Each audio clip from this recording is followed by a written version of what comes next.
अध्याय 281 तर्क।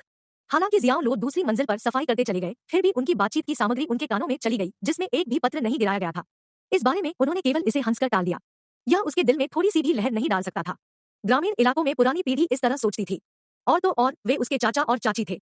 वह उनके साथ बहस करने की जहमत नहीं उठाएगा। जब तक वे खुश थे वह उन्हें बात करने देता था। हालांकि उनका जीवन उनका था। यह उसे तय करना था कि उसे इसे कैसे जीना चाहिए। उसकी दादी को उसके लिए खेद था।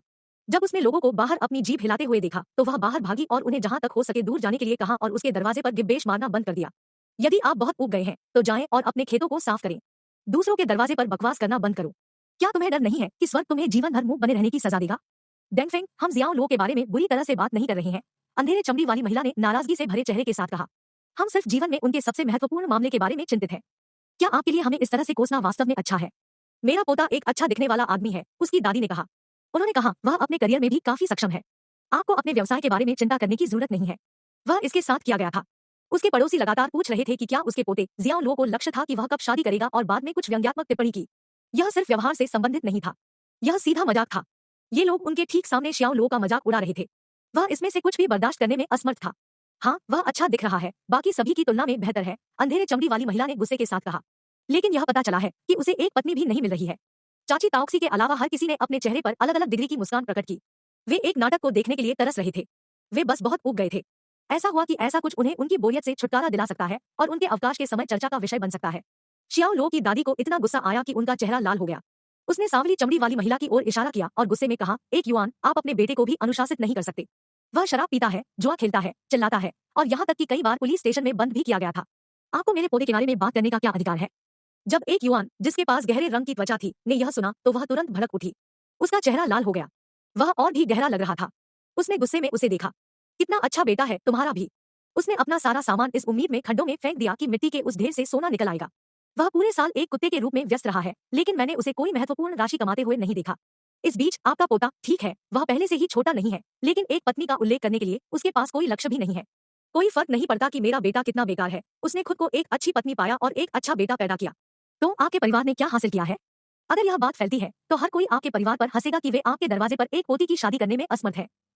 अब फ्यूचर द्वारा विज्ञापन। हमारे दरवाजे पर एक पोती से शादी करने में असमर्थ? जियाओ लो की दादी ने महसूस किया कि उनके साथ उतना ही गलत हुआ जितना वह कभी महसूस कर सकती थी जब उनके परिवार पर इस तरह का लेबल लगाया जा रहा था। तुम शातिर औरत हो, तुम। उसकी दादी इतनी परेशान थी कि उसकी छाती ऊपर नीचे हो रही थी। वह आराम से सांस नहीं ले पा रही थी। जब जियाओ लो के दादा ने यह देखा तो वह जल्दी से आगे बढ़े और उसकी सांस को सीधा करने के लिए उसकी पीठ थपथ पाई। यद्यपि वह आमतौर पर बोलना पसंद नहीं करता था, अब जब उसकी प्यारी पत्नी इस हद तक नाराज हो गई थी तो वह बस खड़ा नहीं हो सकता था। वह एक युवान पर चिल्लाया, छोड़ दो, हमारे दरवाजे पर खड़े मत हो, आपका यहाँ स्वागत नहीं है। लियानफा, उचित बनो, युवान ने गरिमापूर्वक कहा। उन्होंने कहा, हमने कुछ भी बुरा नहीं कहा। हम केवल जियाओ लो के लिए अपनी चिंता व्यक्त कर रहे थे और डेंगफेंग हमें कोसते हुए बाहर आया। मुझे बताइए, यह किस तरह का तर्क है? हाँ, अंकल लियानफा, चाची डेंगफेंग इस बार ओवरबोर्ड हो गए, एक उदास मध्यम आयु वर्ग के व्यक्ति ने कहा। जियाओ लो हमारे पोते हैं। आपको उसके बारे में खुद को चिंता करने की कोई आवश्यकता नहीं है। यदि आप बस उसके बारे में फिर से गपशप करते हैं तो मुझे आपको अस्वीकार करने के लिए दोष न दें। हालांकि उनके दादा बूढ़े थे, फिर भी उनके पास एक कठिन चरित्र था। एक युवान ने अपने हाथों को उसकी कमर पर रखा और कहा, लियानफा, यह कहना अच्छी बात नहीं है। आखिरकार हम जियाओ एक बड़ा परिवार है। यदि आप चीजों को इतनी कठोरता से रखते हैं तो क्या आपको डर नहीं है कि अगर भविष्य में आपके परिवार के साथ कुछ होता है तो कोई भी आपको हाथ नहीं देगा? जियाओ लो के दादा दादी अपने तेज मुंह वाले प्रतिद्वंद्वी से कोई मुकाबला नहीं कर रहे थे। वे दोनों तुरंत हार गए। चाची ताओक्सियो ने आगे बढ़कर कहा, ठीक है, आप सभी को कुछ शब्द कम बोलने चाहिए। ये सभी मामूली मामले हैं। उन्हें हमारे बीच के सौहार्द को बर्बाद न करने दे। हम अगर ऐसा होना था तो वे वही हैं जिन्होंने इसे शुरू किया। एक युवान ने अपना सिर दूर कर लिया और जम्हाई ली। क्या आप लोग तैयार हैं? यदि आप हैं तो आप जा सकते हैं। हमारा मंदिर छोटा है और इसमें इतने सारे देवी देवता नहीं हो सकते। शियाओ लो एक साफ तौलिया से अपने हाथों को सुखाते हुए घर से बाहर चले गए, जबकि शियाओ लो अपना वाक्य बता रहे थे। वह ग्रामीण इलाकों में इन घृणित मामलों में शामिल नहीं होना चाहता था। यह देखते हुए कि इतने सारे लोग उसके दादा दादी को धमका रहे थे, वह इसे बर्दाश्त नहीं कर सका। अब फ्यूचर द्वारा विज्ञापन। एक युवान ने उसे घूरकर पूछा, जियाओ लो, तुम्हारा क्या मतलब है? क्या आप अपनी चाची को डांटने के लिए शब्दों के साथ खेल रहे हैं? जियाओ लो ने बेहोश होकर कहा, नहीं, बिल्कुल। युवा पीढ़ी के रूप में मैं एक बुजुर्ग को अपशब्द कहने की हिम्मत कैसे करूंगा? बात बस इतनी सी है, कभी भी मेरे दादाजी और दादी को तंग मत करो। जो कोई भी उन्हें धमकाता है, मुझे परवाह नहीं है कि आप मेरे चाचा या चाची हैं या क्या नहीं, बस जहां तक हो सके खो जाओ। क्या उसे गुस्सा नहीं है? बेशक उसने किया। क्या उसके पास एक अच्छा स्वभाव है? सबसे निश्चित रूप से, लेकिन इस शर्त के साथ कि उनकी निचली रेखा बरकरार रखी गई थी। घर पर उनका परिवार ही उनका निचला हिस्सा था। सभी पड़ोसी दंग रह गए। किसी को उम्मीद नहीं थी कि शियाओ लो के पास इतनी शक्तिशाली टीम होगी। एक गूढ़ स्वर में एन युआन ने कहा, अयो, आप वहां कुछ गुस्से के साथ बड़े हुए। तुम एक अच्छे और छोटे हो जिसे पत्नी भी नहीं मिल सकती। आपको क्या लगता है कि आप अपना वह चेहरा किसे दिखा रहे हैं? उसके शब्द बहुत अप्रिय और कठोर थे। उपस्थित सभी ने अपनी भौहें बुन ली। एक युआन, यह बहुत कठोर था। यह लगभग नया साल है। आपको इस तरह से किसी का मजाक नहीं उड़ाना चाहिए। चाची ताओक्सी का हमेशा जियाओ लो के परिवार के साथ अच्छा संबंध था। इस पल में उसने एक युआन के प्रति अपना गंभीर तिरस्कार व्यक्त किया। शियाओ लो पूरे 1 साल से कड़ी मेहनत कर रहा है। यह उसके लिए आसान नहीं है। लो गांव एक बड़ा परिवार है और हम नियमित रूप से एक दूसरे से टकराते हैं। आपको वास्तव में जियाओ लो के बारे में इस तरह से बात नहीं करनी चाहिए। हम में से हर एक ने जियाओ लो को बड़ा होते देखा। हम सभी ने उस घटना को देखा जो हुई थी। हालांकि डिंगफेंग को बहुत खुशी थी, लेकिन हम उसकी तुलना में युवा पीढ़ी है। आपको उसका मजाक उड़ाना चाहिए। आप उसके साथ लड़ाई कैसे कर सकते हैं? हाँ, एक युआन, मुझे लगता है कि आपको जियाओ लो और डेंगफेंग से माफी मांगनी चाहिए। जियाओ लो के परिवार के साथ बेहतर संबंध रखने वाले कुछ लोग जियाओ लो के लिए बोलने के लिए खड़े हुए। बेशक कुछ लोग तटस्थ बने रहे और मेरा कोई काम नहीं उनके सिर से ऊपर लटका हुआ था। उनसे माफी मांगना? कोई रास्ता नहीं। एक युआन नाराज था। उसने जमकर जमीन पर थूका। यह सच है कि वह छोटा अभी वापस आया है, लेकिन क्या इसका मतलब यह है कि वह अपने बड़ों को कोई सम्मान नहीं दे सकता है और उनसे वापस बात कर सकता है जैसा वह चाहता है? जियाओ चावलाई के नाम से एक चालाक मध्यम आयु वर्ग का व्यक्ति था। वह एक युआन के पति जियाओ चाओफा के साथ खून से भाई थे। जब उसके पास यह कहावत आई तो कहावत प्रिय लोगों की मदद न करने के लिए मदद करे बन गई, मदद करने के लिए नहीं। वह खड़ा हुआ और भीड़ को फटकार लगाई। एक छोटा बच्चा जो अभी भी अपने कानों के पीछे गीला है, वह अपने बड़ों के प्रति अपमानजनक हो रहा है। क्या आप लोग इस बारे में स्पष्ट हैं कि किसे किससे माफी मांगनी चाहिए? यदि आपने इसे समझ नहीं लिया है तो कृपया चीजों को सुचारू बनाने का प्रयास करें। मेरे दृष्टिकोण से हमें जियाओ लो को मेरी भाभी से माफी मांगनी चाहिए। जियाओ चावलाई, क्या आपको यकीन है कि आपका मस्तिष्क ठीक है? जियाओ लो के दादा चिल्लाए। जियाओ चावलाई भड़क गया और गरजने लगा, तुम मुझ पर क्यों चिल्ला रहे हो? क्या आप देखना चाहते हैं कि कौन जोर से चिल्ला रहा है? उन्होंने खुद को शांत करते हुए कहा, आपके बेटे को किसी सड़े हुए खेत पर काम करने गए लगभग 7 साल हो गए हैं, लेकिन उसे अभी तक कुछ भी हासिल नहीं हुआ है। आपके पोते के लिए वह लगभग एक बूढ़ा तमाशा बन रहा है, लेकिन उसे खुद को पत्नी नहीं मिली है।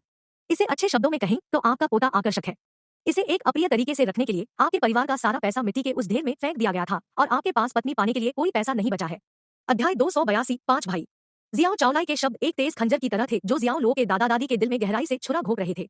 शियाओ झिवान खेत लगाने के लिए घर लौटे थे, इसलिए इसमें काफी पैसा लगाया गया था। पिछले कुछ वर्षों में परिवार के लिए जीवन बहुत कठिन हो गया था। यह न केवल जियाओ झिवान पर कठिन था। जियाओ लो के दादा दादी भी अपने आसपास के लोगों से संदेह का सामना कर रहे थे। लो के गांव में जियाओ चावलाई सबसे प्रमुख हस्तियों में से एक थे जिन्होंने समय समय पर जियाओ लो के दादा दादी के कानों से जियाओ झिवान को ठुकरा दिया था। जियो चावलाई, तुम। जियाओ लो की दादी बेहद पागल थी। उसने भीड़ से बचने के लिए झाड़ू पकड़ी। स्क्रैम! आप में से हर एक खो जाता है। मेरे द्वार पर मत रहो। एक युआन थोड़ा घबराया हुआ लग रहा था। वह कुछ कदम पीछे हट गई, इस डर से कि उसे झाड़ू से मारा जाएगा। शियाओ चावलाई ने तुरंत उसे फैली हुई पुतलियों के साथ देखा और भयानक रूप से चिल्लाया, मुझे छूने की कोशिश करो, तुम बूढ़े हो। मैं एक छेद खोदूंगा और आपको जिंदा दफन कर दूंगा। जैसे ही उसके शब्द गिरे, एक विशाल हाथ बिना किसी पूर्व चेतावनी के उसके पास आया और उसकी शर्ट का कॉलर पकड़ लिया। उसकी 5 उंगलियों से एक शक्तिशाली बल फूट पड़ा। जियाओ चावलाई ने महसूस किया कि उसके पैर जमीन से अलग हो गए हैं। उसका कॉलर इतनी कसकर जकड़ लिया गया था कि उसकी गर्दन का गला घोंट दिया गया था। घुटन की तीव्र भावना तुरंत उसके मस्तिष्क में फैल गई। जियाओ चावलाई ने अपनी आंखें चौड़ी करके जियाओ लो को देखा। उसे विश्वास नहीं हो रहा था कि जियाओ लो इतना शक्तिशाली था कि वह उसे एक हाथ से जमीन से उठा सकता था। बाकी सब पूरी तरह से चौंक गए थे। जियाओ लो का इतना मजबूत होना वास्तव में अप्रत्याशित था। एक ठंडी अभिव्यक्ति के साथ जियाओ लो ने गंभीरता से कहा, अंकल चावलाई, मुझे लगता है कि मैं अभी भी आपको कुछ समय के लिए अंकल के रूप में संबोधित करूंगा। मैंने पहले ही कहा था कि जो कोई भी मेरे दादाजी और दादी को धमकाता है, उसे जहां तक हो सके उसे शाप करना चाहिए। क्या तुमने मेरे शब्दों को हवा के झोंके की तरह रहने दिया है? जियाओ लो की चकाचौंध का सामना करते हुए जियाओ चावलाई अवचेतन रूप से डर में तरकश कर रहा था। यह एक तरह की खतरनाक आभा थी जिसे एक क्रोधित जानवर ने छोड़ दिया था। जब वह छोटा था तो वह पहाड़ों में शिकार करने गया था। ये एक अथक भेड़िए की आंखें थी। ऐसा कोई तरीका नहीं था कि वह इसे गलत समझ सकता था। जियाओ लो ने अपनी आंखें झुका ली। उसके होठों के कोने पर एक तिरस्कारपूर्ण मुस्कान थी। मुझे परवाह नहीं है कि आप मेरे बारे में क्या कहते हैं, चाहे मेरी पीठ पर या मेरे चेहरे पर। मैं इसे कभी हंसूंगा। लेकिन मेरे परिवार के सदस्य, विशेष रूप से मेरे दादाजी और दादी, ऐसे लोग नहीं हैं जिन्हें आप में से कोई भी अपमानित कर सकता है। इसे एक छोटी सी सजा समझें। अगर अगली बार ऐसा होता है तो मैं तुम्हारा एक पैर अपंग कर दूंगा। आवाज कोमल थी लेकिन एक ठंडी आभा से भरी हुई थी। पफ्यूचर द्वारा विज्ञापन। अपना वाक्य समाप्त करने के बाद उसने अपनी बाहों को बाहर फेंक दिया। जियाओ चावलाई को विरोध करने के लिए बिल्कुल कोई जगह नहीं थी। वह अनाज से सने वाले मैदान के ठीक सामने धान के खेत में भारी गिर गया। एक जोरदार छींटे के बाद वह सूप में एक चिकन की तरह था। और भी यह कीचड़ से भरा सूप था। गुल करो। हर किसी ने अनियंत्रित रूप से लार का एक मुंह निगल लिया। जियाओ लो की ताकत से आतंकित होने के अलावा वे उसके द्वारा प्रदर्शित शत्रुता से और भी अधिक चौंक गए थे। उन्हें अब केवल यह एहसास हुआ कि वे इस बच्चे को बिल्कुल नहीं समझते थे जो उनकी निगरानी में बड़ा हुआ था। जब एन युआन ने महसूस किया कि जियाओ लो ने अपनी आंखें उस पर टिकी हुई थी तो उसका शरीर कांप गया। उसने घबराकर पूछा, छोटे डल्यू आप क्या करने की योजना बना रहे हैं? जियाओ लो ने एक शब्द भी नहीं कहा। वह चुपचाप बर्फ की तरह ठंडे चेहरे और ठंड की धाराओं को उत्सर्जित करने वाली आंखों के साथ कदम से कदम मिलाकर उसकी ओर बढ़ा। उसने बहुत से लोगों की हत्या की थी। उसके क्रोधित होने के साथ उसके शरीर से उसकी दुर्गंध फूट पड़ी। एक युवान केवल एक ग्रामीण गांव में एक नियमित महिला थी, इसलिए वह संभवतः इस तरह के शक्तिशाली तनाव के खिलाफ खुद को कैसे पकड़ सकती थी। उसके पैर तुरंत लड़खड़ाने लगे। वह नीचे जमीन पर गिर गया। जियाओ लो उसके सामने खड़ा था और उसे घूर कर देख रहा था। क्या आप हमारे अनाज धूप वाले मैदान को छोड़ सकते हैं? यह एक अनुरोध की तरह लग सकता था, लेकिन उनके स्वर ने उनके शब्दों को निर्विवाद बना दिया। एक युवान ठंडे पसीने में फट गया था। वह जियाओ लो के घर के अनाज धूप वाले मैदान से लुढ़क कर दूर चली गई। जियाओ लो ने उसे खेलते हुए देखा और कहा, आपकी वरिष्ठता के अनुसार मुझे आपको चाची कहना चाहिए। वास्तव में इस तरह मैंने आपको संबोधित किया। मैंने हमेशा आपका सम्मान किया है, लेकिन आपके बारे में क्या? यहाँ छोटा और वहाँ छोटा। क्या मैं आपको कुछ देना चाहता हूँ? या क्या हम इस बात के योग्य हैं कि आप हमें अपने पिता द्वारा खेत स्थापित करने या मुझे पत्नी नहीं मिलने जैसी चीजों के लिए मजाक और आलोचना का निशाना बना रहे हैं? मैं एक युवान अवाक रह गया। उसे खंडन करने के लिए शब्द नहीं मिल रहे थे। शियाओ लो ने मुस्कुराते हुए कहा, एक महिला का अपना गला खोलकर अप्रिय शब्दों का इस्तेमाल करना एक वेश्या का व्यवहार है। यह केवल एक व्यक्ति के परिप्रेक्ष्य में आपकी छवि को नष्ट कर देगा। मुझे बताओ, तुम वास्तव में क्या कर रहे हो? मैं आपको एक सलाह दूंगा। मौन जाप का अभ्यास करने का प्रयास करें। यह आपके लिए अच्छा होगा। इसके बाद वह भीड़ का सामना करने के लिए मुड़ा और जल्दबाजी में कहा, मेरे सभी चाचा और चाची के लिए हम सभी खुद को जियाओ कहते हैं, और शांति वह है जिसे हमें महत्व देना चाहिए। कम व्यंग्य और अधिक ईमानदारी हो सकती है। मैं जियो लो अभी भी आप में से हर एक का सम्मान करता हूँ। मेरे घर पर अभी भी आपका स्वागत है। जो लोग तटस्थ रूप के साथ नाटक देखने के लिए वहां थे, वे महसूस किए बिना नहीं रह सके कि उनके चेहरे गर्म हो गए हैं। शियाओ लो अप्रत्यक्ष रूप से अपने परिवार के प्रति दयालु नहीं होने के लिए उनकी आलोचना कर रहे थे। अब फ्यूचर द्वारा विज्ञापन। जियाओ लो ने और कुछ नहीं कहा। उसने अपना सिर घुमाया और धीरे से मुस्कुराया। दादी, मुझे भूख लगी है। उसकी दादी ने तुरंत अपनी झाड़ू लगाई और एक दयालु मुस्कान प्रकट की, ठीक है, मैं तुरंत खाना पकाने जाऊंगा। मैं आपको अपना पसंदीदा वेजी टैरोस बनाने जा रहा हूँ। जियाओ लो ने सिर हिलाया और जवाब दिया, ठीक है। आप बड़े हो गए हैं, जियाओ लो। जियाओ लो के दादा ने प्रशंसा के साथ अपने कंधों को थपथपाया, क्योंकि वह दोपहर का भोजन पकाने में अपनी पत्नी की सहायता करने के लिए घर में उसका पीछा कर रहा था। जियाओ लो को अब बाहर रहने की कोई इच्छा नहीं थी। वह पीछे मुड़ा और घर में चला गया। जियाओ लो, यह खत्म नहीं हुआ है। यदि आप माफी नहीं मांगते हैं और मुझे जमीन पर फेंकने के लिए कुछ 100 रुपए की क्षतिपूर्ति नहीं करते हैं, तो मैं आपको बता रहा हूँ, चाओफा और बाकी जल्द ही नए साल के लिए वापस आएंगे। समय आने पर आप स्नान करेंगे। शियाओ चाओलाई पहले ही धान के खेत से बाहर चढ़ चुका था। वह भीग गया था और गंदगी से ढका हुआ था। अपने गुस्से को नियंत्रित करने में असमर्थ उन्होंने जियाओ लो पर कुछ कठोर शब्द कहे। उसकी बात सुनते ही शियाओ लो ने अपने कदम रोक दिए। वह पीछे मुड़ा और व्यंग्यात्मक रूप से पूछा, अगर मुझे ठीक से याद है तो आपके 4 अन्य भाई हैं, है ना? उन्होंने शियाओ चाओलाई और एन युआन की ओर इशारा किया। आपके पास संख्या में अधिक है। क्या मैं मान सकता हूँ कि यही कारण है कि दूसरों के बारे में बात करते समय आपका हौसला बढ़ता है और हर चीज के बारे में निडर होते हैं? ओह! शियाओ चाओलाई ने हंसते हुए अहंकार से अपनी नाक उठा ली, चुपचाप बयान को स्वीकार कर लिया। यह वास्तव में सच्चाई थी। 5 भाइयों और उनके संबंधित बेटों के साथ उनके पास लोगों का एक बड़ा समूह था। लोग गांव में किसी भी परिवार में उनसे अधिक पुरुष नहीं थे। हालांकि उन्होंने कभी भी एक ही गांव के किसी व्यक्ति को नहीं पीटा था, लेकिन दूसरे गांव में ऐसा करने का उनका इतिहास रहा है।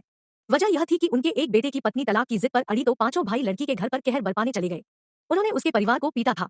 यहाँ तक कहा गया कि उन्होंने लड़की को फहराया और उसकी पिटाई की। यह ठीक इन शानदार कार्यों के कारण था कि उन्होंने गांव के भीतर प्रतिष्ठा बनाई थी। गांव के कुछ ही लोगों ने उनकी अवज्ञा करने की हिम्मत की। उदाहरण के लिए, देवताओं से सुरक्षा के लिए प्रार्थना करने के लिए इस्तेमाल किया जाने वाला एक पत्थर था, जिसे पूरे गांव के प्रयास से नदी से वापस ले जाया गया था। इसका उपयोग करने के बाद 5 भाइयों ने इसे अपने घर के सामने स्थानांतरित कर दिया, जिससे यह उनकी निजी संपत्ति बन गई। गांव के लोग केवल अकेले में शिकायत करने की हिम्मत करते थे। किसी ने भी खड़े होने और यह कहने की हिम्मत नहीं की कि यह अनुचित था। यह सार्वजनिक संपत्ति थी और सभी ने अपना योगदान दिया था। इसका निजीकरण कैसे किया जा सकता है? 5 भाई ऐसा करने के लिए पर्याप्त साहसी थे। शियाओ चाओलाई ने नशे में होने पर कुछ अहंकारी शब्द भी कहे, जिसमें कहा गया कि पत्थर उनके परिवार का था और जो भी असहमत था वे उसे पीटेंगे। अंकल चाओलाई, मुझे आपको याद दिलाना है, हम अब कानून द्वारा शासित समाज में हैं। जियाओ लो ने एक चंचल मुस्कान के साथ कहा। आप राजा नहीं हो सकते क्योंकि आपके पास बड़ी मुट्ठी या बड़ी संख्या है। सब कुछ कारण शब्द से चलता है। अगर वह एक ही परिवार से नहीं होता तो जियाओ लो ने अपनी लाल बर्बाद नहीं की होती। अगर वह एक गैंगस्टर होता तो वह उसे तब तक परेशान करता जब तक कि वह प्रस्तुत नहीं हो जाता। अध्याय 283 भोज। क्या आप डरे हुए हैं? जियाओ चाओलाई ने धीरे से पूछा। उसकी थोड़ी सी तिरछी आंखों में अहंकार से भरे होने के अलावा कुछ भी नहीं दिख रहा था। डर लग रहा है? जियाओ लो मुस्कुराया और धीरे से कहा, मुझे पूरी तरह से निडर होने के लिए क्षमा करें। मैं हमारे रिश्ते को बहुत अजीब नहीं बनाना चाहता। हम सभी एक ही परिवार से हैं और एक ही रक्त रेखा साझा करते हैं। हालांकि अगर आप एक दृश्य बनाने पर जोर देते हैं तो मैं पूरी तरह से निराश हूँ। मुझे उम्मीद है कि आप मेरे गुस्से का सामना कर सकते हैं जब यह आप पर गिर जाएगा। जियाओ चाओलाई ने अनुचित रूप से असुरक्षित महसूस किया, क्योंकि उन्होंने जियाओ लो की दृढ़ और शांत प्रतिक्रिया को सुना। जियाओ लो के चेहरे पर शांति और अवकाश की भावना जन्मजात लग रही थी, जिसने उसे मामूली और महत्वहीन महसूस कराया। हालांकि जैसा कि उसने सोचा कि वह अपने 4 भाइयों द्वारा समर्थित था, उसे एहसास हुआ कि उसके पास जियाओ लो के प्रति डर रखने का कोई कारण नहीं था। वह घमंड से हंसा और चिल्लाया, ठीक है, आपके पास कुछ गेंदें हैं। वह मुड़ा और अपने घर की ओर चल पड़ा। जैसे ही वह चला, वह जोर से चिल्लाया, आप सभी को बेहतर सुनो, जो कोई भी भविष्य में जियाओ लो के घर की मदद करने की कोशिश करता है, उसका मतलब होगा कि वह जियाओ चाओलाई और उसके 4 भाइयों का दुश्मन बन जाएगा। लो, गांव में शांतिपूर्ण जीवन जीने के बारे में सोचने की हिम्मत मत करो। एक युवान ने जियाओ लो पर व्यंग्य किया, इससे पहले कि वह पीछे मुड़ी और चली गई। जो लोग जियाओ लो के घर के करीब थे, वे उदास मुस्कुरा रहे थे। चाची ताओक्सू चिंताजनक रूप से जियाओ लो के पास पहुंची और आ भरी। जियाओ लो, आप जियाओ चावला को भी क्यों उकसाएंगे? वे सभी 5 कुछ और नहीं बल्कि पूर्ण झटके हैं। आप किसी से भी बेहतर जानते हैं कि वे उचित नहीं है। चाची ताओक्सू, वह पहले से ही मेरे सामने के दरवाजे पर हलचल मचा रहा था और यहाँ तक कि कहा कि वह मेरी दादी को जिंदा दफन करना चाहता था। अगर यह भाई पिंग होता तो वह भी मेरी तरह काम कर लेता। जियाओ लो मुस्कुराया। चाची ताओक्सू ने गहराई से भौहें सिकोड़ी और जवाब दिया, यह सही है, लेकिन आप उसके प्रति इतनी लापरवाही से कैसे व्यवहार कर सकते हैं? ऐसा लगता है जैसे आप एक अंडे के साथ एक पत्थर मार रहे हैं। अपने आप के लिए सहन करना कभी भी गलत नहीं है। एक सीमा होनी चाहिए कि मैं कितना सहन कर सकता हूँ, है ना? जियाओ लो ने अपना सिर हिलाया। चाची ताओक्सियो ने आह भरी और कहा, बच्चे, काश मैं आश्वस्त हो पाती, लेकिन बस मुझसे एक बात याद रखना। यदि वे 5 वास्तव में भविष्य में आपके लिए आते हैं तो बस पुलिस को बुलाएं। एक बार जब पुलिस आ जाती है तो वे आपके साथ कुछ भी करने की हिम्मत नहीं करेंगे। जियाओ लो ने सिर हिलाया और जवाब दिया, हम ठीक है। जब वह एक बच्चा था, चाची ताओक्सी उसे बहुत गले लगाती थी। उसकी सबसे ज्वलंत स्मृति उसके घर पर अपने बेटे जियाओपिंग के साथ एक ही बेंच पर रात का खाना खा रही थी। उनके मुंह साग से भरे हुए थे। यह देखने में एक गड़बड़ थी जिसके बारे में बात करते हुए, हालांकि जियाओ लो जियाओपिंग से 2 साल छोटा था, वे गृहांदर में अपनी वार्षिक वापसी के दौरान कभी दूर नहीं हुए थे। वैसे भाई पिंग कब वापस आ रहा है? उन्होंने कहा, उन्हें प्रारंभिक संध्या तक वापस आ जाना चाहिए। पिंग आमतौर पर उस समय के दौरान वापस आता है। वह देर से लौटेगा। पब फ्यूचर द्वारा विज्ञापन। चाची ताओक्सियो मुस्कुराई। क्या आप सामान्य दिनों के दौरान संपर्क में रहते हैं? जियाओ लो ने ईमानदारी से जवाब दिया, कभी कभी हम ऑनलाइन चैट करते हैं। आप लोग तब से बहुत अच्छे दोस्त रहे हैं जब आप युवा थे। दूर मत बढ़ो, भले ही आप बड़े हो गए हों। आप लोगों को अक्सर संपर्क में रहना चाहिए। यहाँ तक कि जो भाई खून से जुड़े होते हैं वे भी दूर हो जाते हैं अगर वे बिल्कुल भी संपर्क में नहीं रहते हैं। चाची ताओक्सियो ने आह भरी। जियाओ लो इससे अधिक सहमत नहीं हो सकता था और सिर हिलाया। यह सही है। यह इस तरह से होना चाहिए। जियाओ क्यूडोंग का विचार तुरंत उसके दिमाग में आया। रात का समय था। शियाओ लो ने झांग दशान को बुलाया। वह शिकायत कर रहे थे कि उनका परिवार लगातार उन्हें ब्लाइंड डेट पर जाने के लिए मजबूर कर रहा था। जिस दिन वह लौटे थे उस दिन वह 2 ब्लाइंड डेट के लिए गए थे, एक बार सुबह और दूसरी दोपहर में। महिलाओं में से कोई भी उसके चाय का कप नहीं था, इसलिए उसने उन्हें अस्वीकार कर दिया। हालांकि वे दोनों महिलाएं उसे रेंज रोवर के साथ देखकर उससे बहुत संतुष्ट थी। उनमें से एक ने सक्रिय रूप से उसे बाहर भी पूछा, क्या यह बहुत अच्छा नहीं है? इसका मतलब है कि आप लोकप्रिय हैं। जियो लो ने मजाक किया। झांग दाशान ने कहा, वह सिर्फ मेरी रेंज रोवर पर नजर गड़ाए हुए हैं। मैं कभी भी उसके जैसे सोने की खुदाई करने वाले को डेट नहीं करूंगा। दरअसल मुझे अभी भी लगता है कि सिस्टर हुआंग परफेक्ट है। वह सुंदर और मिलनसार है। नए साल का जश्न पूरा होने के बाद मैं जियांगचेंग लौटूंगा और उसे डेट करूंगा। जियाओ लो ने स्प्रिंग रोल का एक टुकड़ा पकड़ा। ठीक है, मैं आपको शुभकामनाएं देता हूँ। वह जाग गया और बाकी रात बात नहीं की। दूसरे दिन दोपहर में वह जियाओ क्यूडोंग के प्रति निमंत्रण भोज में गए। गांव के हर घर ने भोज में शामिल होने के लिए एक प्रतिनिधि भेजा। उनसे परंपरा की खातिर एक लाल पैकेट पेश करने की उम्मीद की गई थी। भोज में भाग लेने वाले अन्य लोग जियाओ क्यूडोंग के रिश्तेदार और दोस्त थे। भोज में आने वाले लोग मूल रूप से बुजुर्ग और बच्चे थे क्योंकि यह अभी भी नए साल के जश्न से कुछ समय दूर था।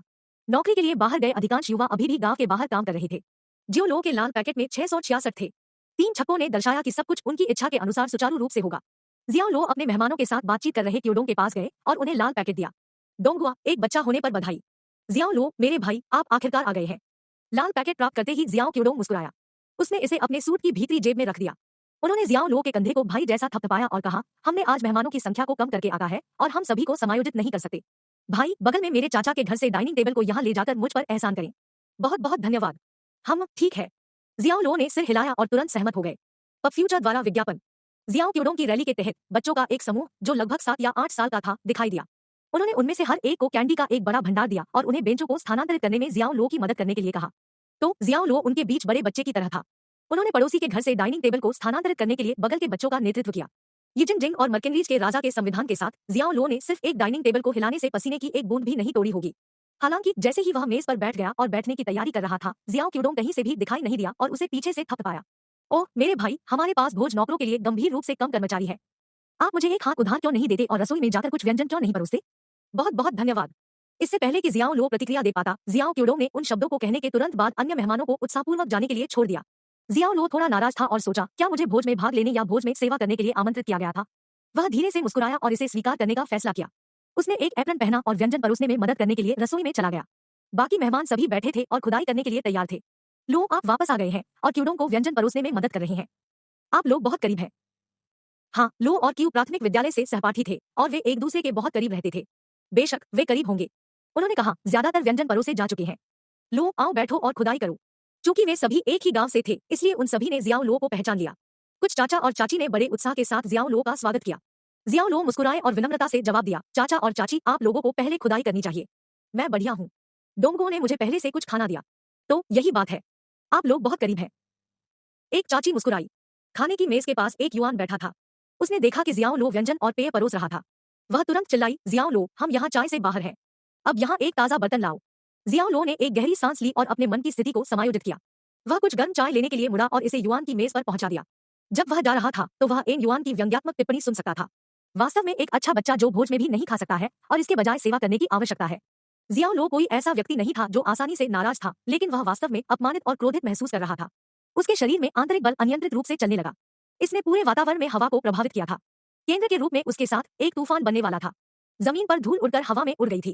क्या गलत है भाई?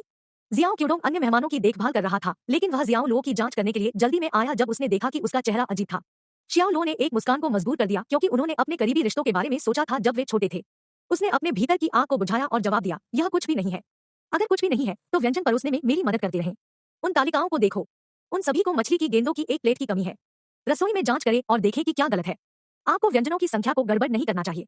जियाओ क्यूडोंग जियाओ लो के साथ बिल्कुल भी विनम्र नहीं हो रहा था। उसने अपने मुंह में इतना खाना भर लिया था कि उसके मुंह पर तेल लग गया था और वह डकार लेना बंद नहीं कर सका। हालांकि उन्होंने अभी भी जियाओ लो की सहायता को हल्के में लिया और उन्हें चारों ओर बॉस कर रहे थे। अध्याय 284, तुम मेरे भाई हो। जियाओ लो को अपने व्यवहार के साथ एक बड़ी समस्या थी और उसने पूछा, डोंगुआ, क्या आपने मुझे भोज में भोजन करने या भोज परोसने के लिए आमंत्रित किया था? जियाओ क्यूडोंग स्तब्ध रह गया और बड़ी निराशा के साथ जवाब दिया, जियाओ लो, हम बचपन के दोस्त हैं और यहाँ तक कि एक ही अंडरवियर साझा करते हैं। निरता के मामले में कोई भी हमारी बराबरी नहीं कर सकता है ना? लेकिन आपके शब्दों ने मुझे गहरी चोट पहुंचाई है। क्या तुम वास्तव में मुझे नौकर बनाने के लिए दोषी ठहरा रहे हो? क्या तुम मुझे अपना सेवक नहीं बना रहे हो? जियाओ लो ने एक विडंबनापूर्ण मुस्कान दी। वह निश्चित रूप से जानता था कि वह एक नौकर के सभी काम कर रहा था। उसे व्यंजन और चाय परोसने का आदेश दिया गया था। वह कटोरे के चारों ओर से गुजरा और पेय डाला ताकि भोज के मेहमानों की आज्ञा पर तुरंत कार्य करना पड़े। वह इतना स्वार्थी नहीं था कि वह इतने छोटे मुद्दे पर मदद न करे, लेकिन वे दोनों अपनी दोस्ती की स्थिति जानते थे। वे भाइयों की तरह करीब नहीं थे जैसा कि दूसरों ने वर्णन किया था। अगर वह झांग दशान की मदद कर रहे थे तो उनके पास कहने के लिए कुछ भी नकारात्मक नहीं होगा या कोई शिकायत नहीं होगी, यहाँ तक कि उन्हें घर को अंदर से बाहर तक अच्छी तरह से साफ करने का काम सौंपा गया था। हालांकि झांग दशान ने कभी भी उसके साथ ऐसा व्यवहार नहीं किया होगा। उन्होंने उसके साथ हर किसी की तुलना में बहुत बेहतर व्यवहार किया। शियाओ क्यूडोंग ने सख्ती से कहा, शियाओ लो, मैं आगे चीजों पर टिप्पणी नहीं करूंगा। मैं आपसे एक बार पूछूंगा, क्या तुम मेरे भाई हो? शियाओ लो को घुटन महसूस हुई। वह झांग दशान की तरह अपशब्दों का इस्तेमाल करना चाहते थे। यह किसी के चेहरे पर थप्पड़ मारने से भी बदतर लग रहा था। शियाओ लो चुप रहा। जियाओ क्यूडोंग गुप्त रूप से इसके बारे में खुश था, जो एक क्षणभंगुर क्षण के लिए उसकी आंखों में दिखा। उन्होंने शियाओ लो के कंधे को थपथपाया। सौम्य स्वर के साथ उन्होंने अपने पूरे दिल से कहा, मैं दूसरों से मदद नहीं लेना चाहता था क्योंकि वे सभी बाहरी हैं। मैं उन पर एहसान करने से डरता हूँ। जियाओ लो, मैं कभी भी आपके प्रति असभ्य नहीं रहूंगा क्योंकि आप मेरे भाई हैं। बेशक आपको मेरे प्रति अशिष्ट होने की जरूरत नहीं है। यदि आप कभी भी किसी भी कठिनाई का सामना करते हैं तो मुझे बताएं और मेरे पास जो कुछ भी है मैं आपकी मदद करूंगा। भाई? जियाओ लो केवल हंसना चाहता था। असली भाइयों को कभी भी उस शब्द का उल्लेख करने की आवश्यकता नहीं थी। यदि वह एक अपरिपक्व लड़का था जिसने अभी तक जीवन के कठिन पक्षों का अनुभव किया था तो वह जियाओ क्यूडोंग के शब्दों से आश्वस्त हो गया होगा। लेकिन वह एक निर्दोष लड़का नहीं था। उन्होंने काम करने के लिए समाज में प्रवेश किया था और जीवन के सभी क्षेत्रों के लोगों को देखा था। जियाओ क्यूडोंग कोई नहीं था। वह उन लोगों में से एक थे जिन्होंने हमेशा भाई होने के बारे में पूर्ण सेवा दी और कभी भी किसी को भाई के रूप में सच्चाई से व्यवहार नहीं किया। दूसरे शब्दों में वह सिर्फ एक निष्पक्ष दोस्त था जिसने एक अच्छा प्रदर्शन करने और सभी अच्छे शब्द कहने में उत्कृष्ट प्रदर्शन किया। पब फ्यूचर द्वारा विज्ञापन। उसने असहाय होकर अपना सिर हिलाया और कहा, डोंगुआ, आप मेरे साथ ऐसा व्यवहार कर रहे हैं जैसे मैं मूर्ख हूँ। जब यह बात आई कि कौन निराश महसूस कर रहा है तो पृथ्वी और आकाश ने भी गवाह के रूप में कार्य किया। जियाओ क्यूडोंग ने आश्चर्य से भरे चेहरे के साथ प्रतिक्रिया व्यक्त की। उसके भूरे रंग से चमक उठी क्योंकि उसने कठोरता से जवाब दिया, एक बेवकूफ। जियाओ लो, आप मुझे इस तरह कैसे ले सकते हैं? आए क्यूडोंग, तुम्हारा बेटा कहाँ है? उसे बाकी सभी को दिखाओ। यह सही है क्यूडोंग, आइए हम एक ताइवानी माँ के साथ बच्चे पर एक नजर डालें और तय करें कि क्या वह अधिक सुंदर है। वे कहते हैं कि माता पिता के जन्मस्थान जितने दूर होते हैं उनकी संतान उतनी ही स्मार्ट होती है। आपकी पत्नी ताइवान से है और यह काफी दूर है। आपका बेटा निश्चित रूप से एक प्रतिभाशाली व्यक्ति बन जाएगा। नशे में धुत लोगों का एक झुंड आया और शियाओ क्यूडोंग से बात करने लगा। जियाओ क्यूडोंग ने तुरंत जियाओ लो को छोड़ दिया और एक उज्जवल और मुस्कुराते हुए चेहरे के साथ उनकी ओर मुड़ गया। अंकल दिझांग, मुझे एक पल दो और मैं उसे तुरंत बाहर ले आऊंगा। वह पीछे मुड़ा और एक कठोर चेहरे के साथ जियाओ लो से कहा, जियाओ लो, मैं उन मेजों को मछली की गेंदों के बिना तुम्हारे लिए छोड़ दूंगा। वह तुरंत चले गए और जियाओ लो को अपने आदेश को अस्वीकार करने का मौका नहीं दिया। नोव LB-1 हालांकि जियो लो इसे खरीदने नहीं जा रहा था। उसने एप्रन उतार दिया और धीरे से मुस्कुराया, जियाओ क्यूडोंग, मुझे खेद है। मेरे पास कुछ जरूरी है और मैं आपकी मदद नहीं कर पाऊंगा। शेष व्यंजन परोसने के लिए किसी और को लाएं। जियाओ क्यूडोंग रुक गया और उसे एक जटिल नजर से देखा। उन्होंने उम्मीद नहीं की थी कि शियाओ लो उनके आदेश की अवहेलना करेंगे। वह हमेशा सोचता था कि वह जब चाहे जियाओ लो के प्रति बॉसी हो सकता है। जियाओ लो, आप थोड़ी देर के लिए व्यंजन और चाय परोस रहे हैं, एक मध्यम आयु वर्ग के व्यक्ति ने कहा। तुमने कुछ नहीं खाया है ना? जाने से पहले कुछ खाना ले लो। जियाओ लो मुस्कुराए और जवाब दिया, यह ठीक है अंकल दिझांग। मेरे पास एक जरूरी मामला है और मुझे तुरंत जाने की जरूरत है। पब फ्यूचर द्वारा विज्ञापन। इस भोज में भोजन न करना पूरी तरह से ठीक था। जियाओ लो अपने पूरे दिल से जियाओ क्यूडोंग के साथ बातचीत कर रहा था। उन्होंने बचपन में उनकी दोस्ती को फिर से जगाने की उम्मीद की थी। हालांकि क्यूडोंग की हरकतें उसे बारिश की रात के दौरान सड़क पर अकेला छोड़ने जैसी थी। उन्होंने उन्हें अपने बेटे के जन्म के जश्न में एक भोज में आमंत्रित किया था, जो एक मजाक साबित हुआ। इसके बजाय उसे एक नौकर की तरह व्यवहार किया गया था जिसे सभी काम करने की आवश्यकता थी। उन्हें चाय की चुस्की तक नहीं दी गई, खाना तो दूर की बात है। उसे अचानक एहसास हुआ कि उसने यह गलत किया है। वह जियो क्यूडोंग के साथ ईमानदारी से व्यवहार करने के बारे में गलत था, जिसे जियाओ क्यूडोंग से कुछ भी नहीं लौटाया गया था। यहाँ तक कि उसने उसे संभालने के लिए चीजों से निपटने के लापरवाह तरीके का भी इस्तेमाल किया। जियाओ लो, आप। ओ।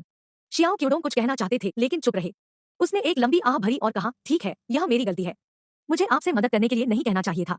मैं बहुत स्वार्थी हूँ और आपकी भावनाओं पर विचार नहीं करता हूँ। मैं समझ सकता हूँ कि आप शिकायत कर रहे हैं।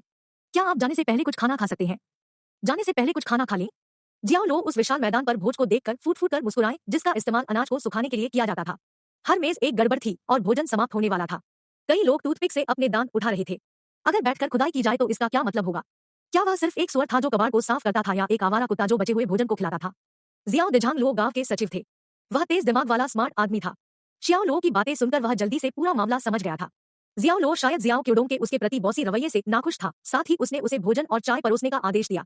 वह कुछ और देखभाल करने के बहाने छोड़ना चाहता था। उन्होंने गंभीरता से जियाओ लो को यह कहते हुए मनाने की कोशिश की, जियाओ लो, आप क्यूडोंग के बहुत करीब हैं, इसलिए इस तरह के एक छोटे से मुद्दे के साथ बुरे खून में न पड़े। अंकल देजांग, मैं उनके साथ बुरे खून में नहीं गिर रहा हूँ।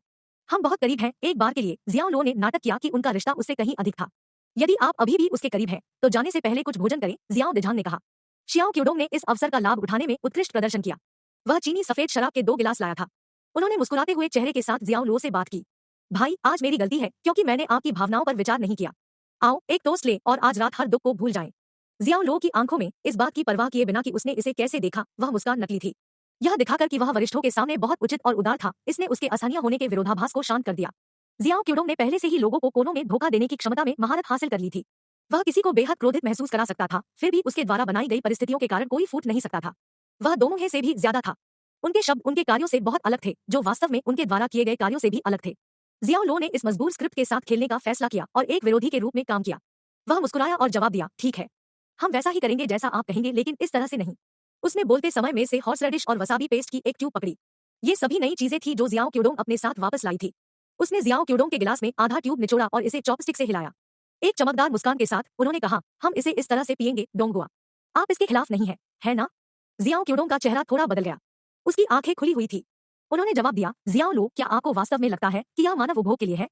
यह निश्चित रूप से उपभोग के लिए है। यह तरोताजा महसूस कराने में बहुत मददगार है। डोंगुआ, हम भाई हैं, इसलिए मैं आपको नुकसान नहीं पहुंचाऊंगा। इसके अलावा हॉर्स रेडिश और वसाबी महान चीजें हैं। क्या भोज शुरू होने से पहले आपने हर किसी को यही बताया था? क्या आपने नहीं कहा कि उन्हें सोया सॉस के साथ मिलाने से किसी व्यक्ति की भूख बढ़ सकती है? जियाओ लो ने पूरे समय एक कड़वी मुस्कान पहनी। अध्याय 285 जी सीन। जियाओ लो ने तेजी से शराब के अपने गिलास को गले लगाया और जियाओ क्यूडोंग को अपना खाली गिलास दिखाया। उन्होंने मजाक में कहा, डोंगुआ, अब तुम्हारी बारी है। नीचे और हम अभी भी भाई रहेंगे। उनके शब्द अति आक्रामक थे। उन्हें सुनने पर जियाओ क्यूडोंग ने महसूस किया कि दूसरों के विपरीत जियाओ लो बेकाबू था और अपनी सामान्य चाल के आगे नहीं झुकेगा। इससे वह बहुत हारा हुआ महसूस कर रहा था। वह आमतौर पर अपने अनुनय कौशल से पूरी तरह से चीजें करता था, भले ही वह मालिकों या जमीनी कार्यकर्ताओं का सामना कर रहा हो। उन्होंने लगभग हमेशा अपने विषय की कमजोरी को भुनाया। एकमुश्त अवज्ञा के मामले बहुत दुर्लभ थे। उदाहरण के लिए, जियाओ लो की कमजोरी उनके बचपन की दोस्ती के लिए भावनात्मक भावना थी। जब तक उन्होंने इसे अपने अनुरोधों के आधार के रूप में इस्तेमाल किया, तब तक जियो लो के लिए उन्हें अस्वीकार करना मुश्किल था। बेशक यह स्थिति की उनकी समझ थी, कम से कम यह सब होने से पहले। जियाओ देजांग मुस्कुराया और जल्दी से पूछा, जियाओ लो, आप क्या कर रहे हैं? आप क्यूडोंग के साथ अच्छे भाई हैं। ऐसा इसलिए है क्योंकि हम अच्छे भाई हैं कि उसे इस गिलास शराब को पीना चाहिए। जियाओ लो अब वास्तव में क्रोधित था क्योंकि उसकी ईमानदारी बेईमानी के साथ वापस आ गई थी। उनकी पिछली दोस्ती के बारे में भावुक होने का कोई मतलब नहीं था। जियाओ लो, क्या आप गंभीर हैं? जियाओ क्यूडोंग ने जानबूझकर जियाओ लो को देखा। उन्होंने कहा, मैं अन्य चीजों पर टिप्पणी नहीं करूंगा, लेकिन एक चीज पर, क्या तुम मेरे भाई हो? जियाओ लो ने जियाओ क्यूडोंग को अपनी दवा का स्वाद देने का फैसला किया। यदि तुम मेरे भाई हो तो इस गिलास को खत्म करो। मेरा कोई और इरादा नहीं है। क्योंकि हम एक भोज में हैं, चलो इसे सिर्फ मजे के लिए करते हैं। उसके चेहरे पर एक नरम मुस्कान थी। शियाओ क्यूडोंग ने लगभग अपना संयम खो दिया। क्या आपने नैतिक अपहरण के बारे में सुना है? नैतिक अपहरण? जियाओ लो धीरे से मुस्कुराया। वह जियाओ क्यूडोंग की हाजिर जवाबी से प्रभावित था। उन्होंने नैतिक अपहरण का मुद्दा भी उठाया था। उसकी मुस्कान अचानक फीकी पड़ गई और चिल्लाया, मैं तुम्हें अभी इसे पीने के लिए कह रहा हूँ, पाउंड एक एन। पब फ्यूचर द्वारा विज्ञापन। उनके अंतिम 2 शब्द गड़गड़ाहट की तरह लग रहे थे। जियाओ क्यूडोंग के विद्यार्थियों ने तुरंत अनुबंध किया। उसके दिमाग में जियाओ लो के शब्दों ने उसे दिव्य दंड की आवाज की तरह मारा। ऐसा लगा जैसे अन्य सभी पृष्ठभूमि शोर अचानक गायब हो गए थे और उसे हल्के ट्रांस में भेज दिया गया था। उन शब्दों ने उसे अवचेतन रूप से अपने हाथ में पेय को चूमने के लिए मजबूर कर दिया। जियाओ लो ने हल्के से अपने कंधे को थपथपाया और संतुष्टि के साथ मुस्कुराया। यह मेरा भाई है। इसके बाद शियाओ क्यूडोंग ने आखिरकार अपना संयम वापस पा लिया। उन्हें नहीं पता था कि उन्हें जियाओ लो द्वारा अस्थायी रूप से सम्मोहित किया गया था। वह अपनी मौखिक गुहा में केवल जलती हुई लौ की एक गेंद का स्वाद ले सकता था जिसमें तीखापन और शराब की कड़वाहट शामिल थी। वह जहर अजगर की तरह उसके मुंह में मंथन और नृत्य कर रहा था। इससे उसकी आंखों में आंसू आ गए। वह सूखी खांसी को रोकने में असमर्थ था। उसका चेहरा भी लाल रंग की छाया में बदल गया था जो सुअर के जिगर जैसा दिखता था। अग्रज अनुज, जियाओ लो ने अपनी पीठ के पीछे अपने दोनों हाथों को रखने से पहले प्रकाश से बाहर लेकिन अपमानजनक आह भरी। क्या जियाओ क्यूडोंग उस शब्द पर विचार करने के योग्य भी था? इस समय एक सफेद लग्जरी कार गंदगी वाली सड़क से निकली जो लो गांव से होकर गुजरती थी। रंग की चमक और कार की समग्र उपस्थिति से कोई भी बता सकता है कि यह काफी प्रिय था। जियाओ क्यूडोंग के पास पानी के कुछ घूंट थे। बेहतर महसूस करने के बाद उन्होंने कहा, लगभग 0,000 रुपए की अल्फा लग्जरी कार। हाफना। कार की कीमत के बारे में सुनने के बाद भोज में हर कोई अनियंत्रित रूप से रो रहा था। वे पूरी तरह से चौंक गए थे। लो गांव एक बहुत ही ग्रामीण और गरीब स्थान था। साल भर में मुश्किल से कोई कार गुजरती थी। पूरे गांव में केवल जियाओ लो के पास एक कार थी। एक कार हर किसी के लिए एक दूर की लग्जरी वस्तु थी। एक कार की बात तो छोड़ ही दे जिसकी कीमत 0,000 थी। यह वास्तव में उनकी मानसिक क्षमता को प्रभावित करता है। उन्होंने कभी भी एक ऐसी कार के अस्तित्व की कल्पना नहीं की जिसका मूल्य इतना अधिक था। यह लगभग एक खगोलीय आंकड़े के बराबर था। क्यूडोंग, क्या उस कार की कीमत वास्तव में लगभग 0,000 है? हालांकि शियाओ दिजांग ग्राम सचिव थे, लेकिन उन्हें बहुत अच्छी जानकारी नहीं थी। यह एक उपलब्धि माना जाता था कि उनके पास एक ट्रैक्टर था जिसकी कीमत लगभग 0,000 या उससे अधिक थी। गांव में इतनी महंगी कार को उन्होंने अपनी आंखों से देखने की कभी उम्मीद नहीं की थी। जियाओ क्यूडोंग ने सिर हिलाया और जवाब दिया, हाँ, यह एक सुपर प्रसिद्ध ब्रांड है। 0,000 सिर्फ कार की कीमत है। सभी प्रोसेसिंग फीस के साथ यह आसानी से मिलियन तक पहुंच जाता। 1 लाख। शियाओ दिजांग इतने आश्चर्यचकित थे कि उन्होंने कुछ संयम खो दिया था। बाकी उपस्थित लोगों की भी यही प्रतिक्रिया थी। 1 लाख एक ऐसी राशि थी जिसे वे कभी जमा नहीं कर सकते थे, भले ही उन्हें 2 जीवन दिए गए हों। यह कार कौन चला रहा है? वह निश्चित रूप से हमारे गांव में नहीं आ रहा है ना? सचिव दिजांग, जाओ एक नजर डालो। वह शायद बस खो गया है। एक युवान उत्सुक था, लेकिन वह पहले संपर्क करने के लिए आउटलायर नहीं बनना चाहता था। इसके बजाय उसने कार्रवाई करने के लिए जियाओ दिजांग को जल्दी की। मुझे पता है कि मुझे क्या करना है, इसलिए अपना शोर मुंह बंद रखें। पब फ्यूचर द्वारा विज्ञापन। जियाओ दिजांग ने उसे डांटा क्योंकि वह एक युवान से बीमार और घृणा करता था। वह हमेशा गांव में हलचल मचाती थी और उसे अपने कई भाइयों और पति का समर्थन प्राप्त था। यह दुहक उसके हृदय में बहुत दिनों से जमा हो रहा था। एक युवान ने कुछ बदसूरत शब्दों के साथ ताली बजाने का इरादा किया, लेकिन वह यह विचार करने के लिए पर्याप्त तेज थी कि जियाओ दिजांग गांव का सचिव था। उसके पास उसकी दया पर कई चीजें थी, इसलिए उसने जबरदस्ती अपने शब्दों को वापस निकल लिया। देखो, कार का दरवाजा खुल गया है और कोई बाहर निकल रहा है। यह एक बहुत सुंदर लड़की है। वह लड़की जियाओ लो को जानती है। वह उसके साथ चैट कर रहा है। भोज में हर कोई गंदगी भरी सड़क पर नजर डाल रहा था। वह एक सुंदर लड़की थी। वह ऐसा लग रहा था जैसे वह टेलीविजन से महिला मुख्य अभिनेता के रूप में बाहर आई थी। उसके लंबे काले बाल बंधे हुए थे और उसकी त्वचा बर्फ की तरह गोरी थी। उसकी स्पष्ट और चमकदार आंखें थी। उसकी भौहें विलो के पत्तों की तरह पतली और सुडौल थी। उसके होंठ 2 गुलाब की पंखुड़ियों की तरह पतले और मोटे थे। वह बहुत सुंदर थी और एक पवित्र परी से मिलती जुलती थी। ऐसी ही एक लड़की लो गांव में आई थी। यह उनकी कल्पना से परे था। हर किसी की निगाहें उस पर टिकी थी। लो गांव जैसे गरीब और ग्रामीण इलाके में इतनी खूबसूरत लड़की की मौजूदगी से वे पूरी तरह से दंग रह गए। उनकी जानकारी में ऐसी गुणवत्ता की लड़की कभी भी ऐसी जगह पर नहीं आएगी। वह जियाओ लो के साथ किस बारे में बात कर रही है? एक महिला ने उत्सुकता से पूछा। एक युवा ने जवाब दिया, वे किस बारे में बात कर सकते हैं? बेशक, वह दिशा मांग रहा है। क्या आपको लगता है कि छोटा सा बेकार झटका इतनी खूबसूरत लड़की को जान सकता है? कई लोगों ने उसकी बातें सुनकर भौहें सिकोड़ी। उन सभी को लगा कि वह बहुत शातिर है। इसके अलावा उनके कठोर शब्द अवांछित थे क्योंकि वे सभी एक ही परिवार से थे। जियाओ दिजांग ने एक युवान को देखा। वह मुस्कुराते हुए चेहरे के साथ जियाओ लो के पास गया। जियाओ क्यूडोंग और अन्य लोग उत्सुकता से उसके पीछे चल रहे थे। जियो लो, यह लड़की कौन है? जियाओ दिजांग ने मुस्कुराते हुए पूछा। लड़की ने मीठी मुस्कान की, जियाओ लो को अपनी बाह से पकड़ लिया और अपना परिचय दिया। हेलो अंकल, मेरा नाम जी सिंह है। मैं जियाओ लो की प्रेमिका हूँ। जियाओ लो की प्रेमिका? यह सुनकर हर कोई दंग रह गया और सदमे में जियाओ लो को घूरने लगा। किसी ने नहीं सोचा था कि एक लड़की जो एक परी के रूप में सुंदर थी, वह जियाओ लो की प्रेमिका होगी। यह बस बहुत आश्चर्यजनक था। युवान का चेहरा लाल हो गया। उसने सिर्फ टिप्पणी की थी कि जियाओ लो एक बेकार झटका था और लड़की शायद बस हार गई। वह तुरंत गलत साबित हुई और इसके लिए बहुत शर्मिंदा थी। शियाओ क्यूडोंग का चेहरा काफी अजीब होने लगा। उन्होंने अपने आश्चर्यचकित अभिव्यक्ति को बिल्कुल नहीं छिपाया। उसी समय ईर्ष्या और ईर्ष्या की एक चमक उठी। हालांकि यह जल्दी से उसकी आंखों से फीका हो गया। उसने सोचा कि यह लड़की जी सिंह वास्तव में सुंदर थी। वह अपनी पत्नी से ज्यादा सुंदर थी। उनकी विशेषताएं और फिगर शीर्ष स्तर के थे। तथ्य यह है कि ऐसी लड़की जियाओ लो के साथ थी जिससे उसका दिल असंतुलित महसूस हुआ। अध्याय 286 विशेष मिशन। लो गांव समुदाय अपेक्षाकृत छोटा था, इसलिए यह शब्द आने में केवल कई घंटे लगे कि जियाओ लो की एक प्रेमिका है और एक सुंदर भी। न केवल वह सुंदर थी, बल्कि वह अमीर भी थी और कई मिलियन डॉलर की लग्जरी कार में घूमती थी। क्या मैंने तुम्हें नहीं बताया? शियाओ लो इतना सुंदर और मेहनती है, वह अपने लिए एक लड़की कैसे नहीं ढूंढ सकता है? वह लड़की टीवी पर एक सेलिब्रिटी की तरह दिखती है। वह इतनी खूबसूरत है कि मेरी 10 बहुएं भी अकेले उसकी बराबरी नहीं कर सकती है। यह सही है, जियाओ लो सिर्फ एक महत्वपूर्ण लड़का है और वह विनम्र है, इसलिए वह इस तरह की महान प्रेमिका के बारे में गर्व करने वाला नहीं है, भले ही वे आधिकारिक तौर पर डेटिंग कर रहे हों। कुछ ही समय में जियो लो गांव में हर किसी की चर्चा का विषय बन गया था और वे सभी जियाओ लो के लिए खुश थे और उस पर गर्व भी करते थे। उनके लिए लो गांव में कोई और नहीं था जो एक सुंदर और अमीर प्रेमिका को डेट करने में सक्षम था। अब तक जियाओ लो एकमात्र ऐसा हासिल करने में सक्षम था। बेशक हर कोई एक ही तरह से महसूस नहीं करता था और कुछ लोगों को यह खबर सुनकर बेहद ईर्ष्या और कड़वा भी महसूस हुआ। और इन लोगों में एन युआन और जियाओ चावलाई और जियाओ क्योडोंग शामिल थे। जियाओ क्योडोंग हमेशा लो गांव में युवा समुदाय के सदस्यों में सबसे उत्कृष्ट रहा था। वह व्यक्ति था जिसे हर कोई देखता था और प्रशंसा करता था, और न केवल उसने व्यवसायों में बहुत अच्छा प्रदर्शन किया, वह दिल के मामलों में भी एक विजेता था, क्योंकि उसने खुद को एक ताइवानी पत्नी पाया। जहां तक गांव में हर किसी का सवाल था, वह अपने जीवन के सभी पहलुओं में विजेता था। जब भी लोग उनके बारे में बात करते थे, अनुमोदन के संकेतों का पालन करते थे, और दूसरी ओर जियाओ लो के नाम का उल्लेख होने पर सिर केवल हिलते थे। जियाओ क्योडोंग यह देखने से खुद को रोक नहीं सका कि हर कोई कितना प्रभावशाली लग रहा था, क्योंकि वे जियाओ लो की प्रशंसा कर रहे थे, और इसने निश्चित रूप से अपनी तार्किक प्रतिष्ठा की चमक ले ली, जिससे वह वास्तव में दुखी हो गया। और मामलों को बदतर बनाने के लिए उनकी पत्नी ली होंगलियन ने अपने बच्चे के जन्म के बाद उचित मात्रा में वजन प्राप्त किया था, जिससे वह बेहद मोटापे से ग्रस्त हो गई थी। वह अब उसे पहचान भी नहीं सकता था, और वह उसके विकृत रूप को देखकर विचलित महसूस करता था, जिसने उसकी परेशानियों को और बढ़ा दिया। अपने घर में वापस जियाओ लो लकड़ी के सोफे पर अपनी ठोड़ी के नीचे अपने बाएं हाथ के साथ बैठे थे, जबकि उनके दाहिने हाथ की उंगलियां आर्मरेस्ट पर लयबद्ध रूप से टैप कर रही थी, जो उनके सामने के व्यक्ति जी सिंग को जज कर रही थी। जी सिंगी ने एक उच्च गर्दन स्वेटर और काले जॉगर पैंट की एक जोड़ी पहनी हुई थी, जो उनके पतले और सुंदर फिगर को बढ़ा रही थी। वह बस वहां खड़ी थी और जियाओ लो को पीछे मुड़कर देख रही थी, एक ऐसे व्यक्ति की तरह थोड़ी सी जगह देख रही थी जिसने अभी तक जीवन में बहुत कुछ अनुभव नहीं किया था। तो तुम नाइट स्पैरो हो? शियाओ लो को हल्की खांसी आई और उसने कमरे में सन्नाटा तोड़ दिया। पब फ्यूचर द्वारा विज्ञापन। हाँ श्री जियाओ लो, मैं एनएसए के लिए आपका संपर्क हूँ। मैं एनएसए के आदेशों को व्यक्त करने और आपके और एनएसए के बीच संचार की सुविधा प्रदान करने का प्रभारी हूँ। आपके साथ काम करना मेरे लिए सम्मान की बात है सर। आपके संपर्क अधिकारी के रूप में मुझे उम्मीद है कि हम इस मिशन और आने वाले अन्य लोगों में साथ रहेंगे। जी सिंग जियाओ लो से विस्मय में थे, और उनकी आवाज सौम्य और आत्मविश्वास की थी, जो कानों के लिए रमणीय थी। बोलने के बाद वह झुक गई। जियाओ लो को यह महिला दिलचस्प लगी, और उसने जो कहा था वह उसे कम से कम परेशान नहीं करता था। तुमने मेरी प्रेमिका होने के बारे में झूठ क्यों बोला? श्री जियाओ लो के संपर्क के रूप में मुझे 24/7 आपसे जुड़े रहने की आवश्यकता होगी, इसलिए मैंने आपकी प्रेमिका होने के कवर का उपयोग किया, क्योंकि यह मुझे अपने कर्तव्यों का पालन करने और आपके साथ निकटता से काम करने की अनुमति देगा। यह हमारे बारे में अनावश्यक गपशप को रोक देगा। जियाओ लो मुस्कुराहट में टूटने से खुद को रोक नहीं सके, क्योंकि उन्होंने कहा, आप बहुत विचारशील रहे हैं, लेकिन आपके द्वारा लाए गए इस कवर ने मेरे जीवन को बहुत मुश्किल बना दिया है। यह सच था कि पूरा गांव अब मानता था कि उसने खुद को कहीं और से एक प्रेमिका पाया था जो सुंदर और अमीर थी। गांव वाले इतने उत्सुक थे कि उनके सामने के दरवाजे की दहलीज भी ग्रामीणों द्वारा लगातार आने से लगभग टूट गई थी, जो जियाओ लो की नई प्रेमिका की एक झलक पाना चाहते थे।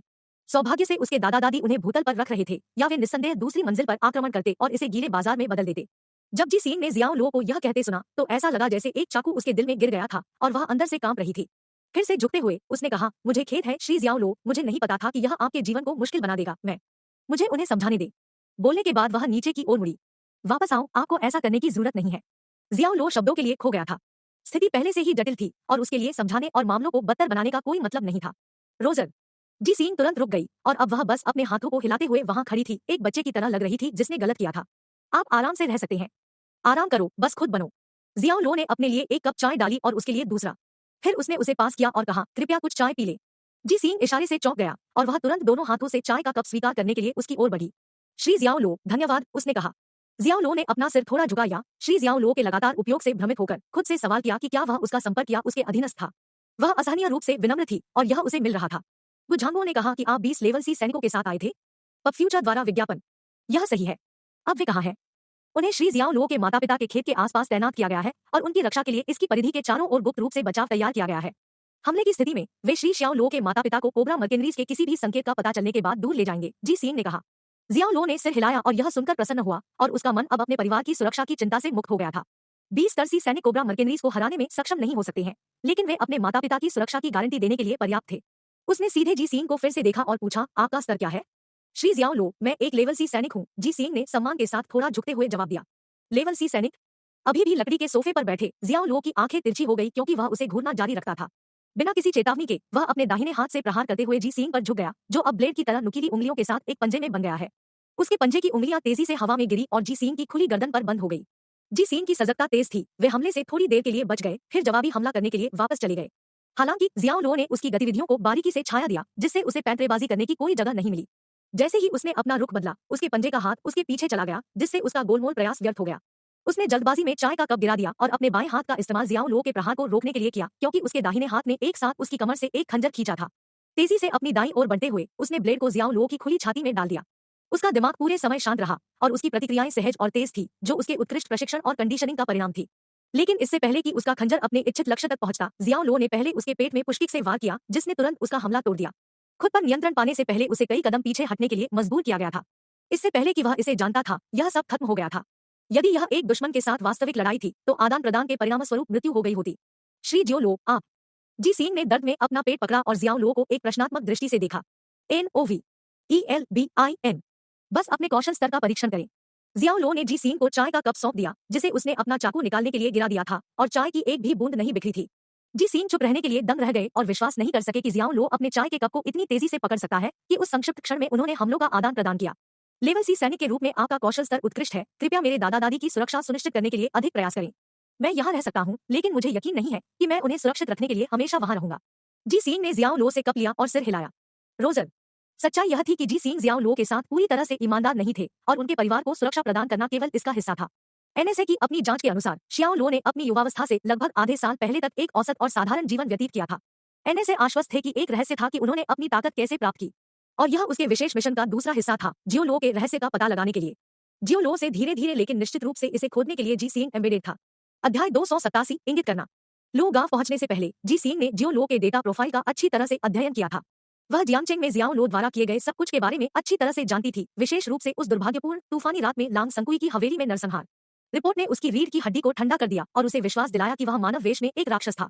उसने आश्चर्य व्यक्त किया था कि क्यों, और यहाँ तक कि अपने वरिष्ठ से इस कारण के बारे में पूछा कि NSA ऐसे व्यक्ति की भर्ती कर रहा था, लेकिन उसे जवाब में गुप्त शब्द से ज्यादा कुछ नहीं मिला। यद्यपि जियाओ लो एक साधारण व्यक्ति की तरह दिखाई दिया, जी सिंह को पता था कि उसने जो कुछ भी देखा वह एक मुखौटा के अलावा कुछ भी नहीं था। असली शियाओ लो के दोनों हाथ खून से सने हुए थे। श्री जियाओ लो, क्या मैं आपसे एक सवाल पूछ सकता हूँ? शियाओ लो चाय की चुस्की लेते हुए अपने फोन पर करंट अफेयर्स और न्यूज पढ़ रहे थे। मुस्कुराते हुए उसने अपना सिर उठाया और कहा, जरूर। आप ड्रैगन गैंग को नष्ट क्यों करना चाहते थे? वह स्वभाव से एक जिज्ञासु व्यक्ति थी और उस तरह की लड़की थी जो लगातार जवाब खोजती थी, और अगर उसे जवाब नहीं मिल पाता था तो यह हमेशा उसके दिमाग में रहता था। ऐसा इसलिए है क्योंकि जिन लोगों को अपने कर्तव्यों का पालन करना चाहिए था, उन्होंने ऐसा नहीं किया। जब मैं तब दिखाई दिया तो मैंने कदम उठाया और मामले को निपटाया, जियाओ लो ने मुस्कुराते हुए कहा। ओह। जी सिंह ने सिर हिलाया जैसे वह समझ गई हो। जियाओ लो, यह रात के खाने का समय है। शियाओ लो की नानी ने उन्हें पहली मंजिल से बुलाया। जियाओ लो ने अपना फोन और चाय का कप नीचे रखा, उठ गया और दरवाजे की ओर मुड़ गया। चलो रात के खाने के लिए नीचे चलते हैं। रोजर। जवाब देते ही जी सिंह तुरंत उठ खड़ी हुई। जियाओ लो पहले से ही सीढ़ियों से आधा रास्ता तय कर रहा था और कमरे से बाहर निकलने से पहले जी सिंह ने एक नोटबुक निकाली और तेजी से नीचे लिखा, श्री जियाओ लो नियमित रूप से टिगुआनिन चाय पीते हैं और वर्तमान मामलों और समाचारों के बारे में पढ़ते हैं। उनके दादा दादी दोनों जी सिंह के शौकीन थे। उसके आने के बाद से वे बिना रुके मुस्कुरा रहे हैं, और उसकी दादी विशेष रूप से उत्साहित थी जब भी वह आसपास होती थी। उसने हमेशा जी सिंह के लिए बहुत चिंता दिखाई और उन्होंने बहुत कुछ कहा। उसने पहले ही अपने परिवार के बारे में पूछा था और उसके कितने भाई बहन थे। अब फ्यूचर द्वारा विज्ञापन। जी सिंह इस तरह के सवालों के लिए अच्छी तरह से तैयार थी, इसलिए उसने खुशी से जवाब दिया। बगल से चाची ताओक्सी तली हुई बैंगनी शकरकंद की एक बड़ी प्लेट के साथ घूमने आई थी। यह उसके लिए जियाओ लो की प्रेमिका को करीब से देखने का अवसर था। हेलो चाची। जी सिंह ने विनम्रता से उसका अभिवादन किया। अच्छा अच्छा, सिंह बहुत विनम्र है और वह बहुत सुंदर है। हाँ जियाओ लो, आप बहुत भाग्यशाली है। चाची ताओक्सी ने जियाओ लो के लिए वास्तव में खुश महसूस किया। जियाओ लो ने कैसे जवाब दिया? जी सिंह एक नकली प्रेमिका से ज्यादा कुछ नहीं था। यह वर्ष के अंत के करीब था और पारंपरिक रूप से यह खेत में पाले जाने वाले सुअरों, मछलियों और बत्तखों को बेचने का समय था। सुअरों और मछलियों को खरीदारों द्वारा स्वयं एकत्र किया गया था, इसलिए यह किसानों से ज्यादा प्रयास की मांग नहीं करता था। लेकिन बतख पूरी तरह से एक अलग प्रस्ताव थे और उन्हें बेचने के लिए शहर के बाजार में ले जाने की आवश्यकता थी। लो गांव के दक्षिण में सर्दियों के मौसम के दौरान अधिक वर्षा होती थी। यह बाजार का दिन था और जियाओ लो ने लोफर की तरह घर पर निष्क्रिय नहीं रहना चुना, बल्कि इसके बजाय वह अपने माता पिता की मदद करने के लिए बाजार गया। व्यस्त समय के दौरान चोरी अपरिहार्य थी जब व्यवसाय तेज था, और यह निश्चित रूप से बोझ को कम करने के लिए आंखों और हाथों की एक अतिरिक्त जोड़ी रखने में मदद करेगा। आसमान में बादल छाए हुए थे और बारिश हो रही थी, लेकिन बाजार अभी भी असंख्य लोगों से भरा हुआ था। यहाँ तक कि ठंड और बारिश भी अच्छे सौदों की तलाश में गांव के लोगों के उत्साह को कम नहीं कर सकी। बेटा, मैंने सुना है कि तुम एक अमीर प्रेमिका को डेट कर रहे हो और वह हमारे घर भी आई है। हुआ हेंग ने पूछा। जियाओ लो ने समझाया, माँ, वह मेरी प्रेमिका नहीं है, वह सिर्फ एक दोस्त है। आप यहाँ मूर्ख की भूमिका न निभाएं, उसने हमारे घर आने की पहल की है, बेहतर होगा कि आप उसके प्रति जिम्मेदार रहें। जियाओ जियुआन, हमेशा की तरह कठोर, नीले रंग से काट दिया। पिताजी, यह वह नहीं है जो आप सोच रहे हैं। मैं निश्चित रूप से उससे शादी नहीं करने जा रहा हूँ। आप किस बारे में बात कर रहे हैं? आप एक और चेन शिमेई बनने की योजना नहीं बना रहे हैं, एक क्या आप है? जियाओ जियुआन को उकसाया गया और उसने जियाओ लो को चेतावनी के रूप में चौड़ी आंखों से देखा। लड़का, अगर तुम किसी और औरत के साथ उसे धोखा देने की हिम्मत करोगे तो मैं तुम्हारे लिए आसान नहीं होऊंगा। जियाओ लो ने थोड़ा परेशान महसूस किया, लेकिन उसे नहीं पता था कि वह उसके कवर को तोड़े बिना स्थिति को कैसे समझा सकता है। बॉस, इस बतख की कीमत कितनी है? एक ग्राहक ने पूछा। 16 रुपए प्रति कैटी। जियाओ जियुआन ने एक मुस्कान के साथ तार के पिंजरे से एक बतख को पकड़ा और उत्साहपूर्वक इसे ग्राहक को दिखाया।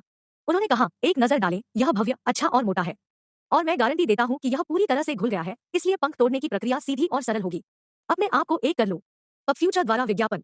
नहीं नहीं, यह बहुत महंगा है। ग्राहक ने कीमत सुनकर भौहें सिकोड़ी और बार बार सिर हिलाया। तुम इस बतख को क्या खिला रहे हो, धान या सिद्धांत? एक और ग्राहक आया। अंकल, अगर कभी कोई आपसे कहे कि उसकी बत्तख को कभी भी प्रोवेंडर के साथ नहीं खिलाया गया है, तो वह झूठ बोल रहा होगा। एक बत्तख को परिपक्वता तक पहुंचने के लिए आवश्यक धान की मात्रा वास्तव में बत्तख की लागत से दोगुनी है। और बत्तख डीलरों को आजीविका कमाना है। अगर हम कोई पैसा नहीं कमा रहे हैं, तो हम सचमुच कुछ भी नहीं कर रहे हैं।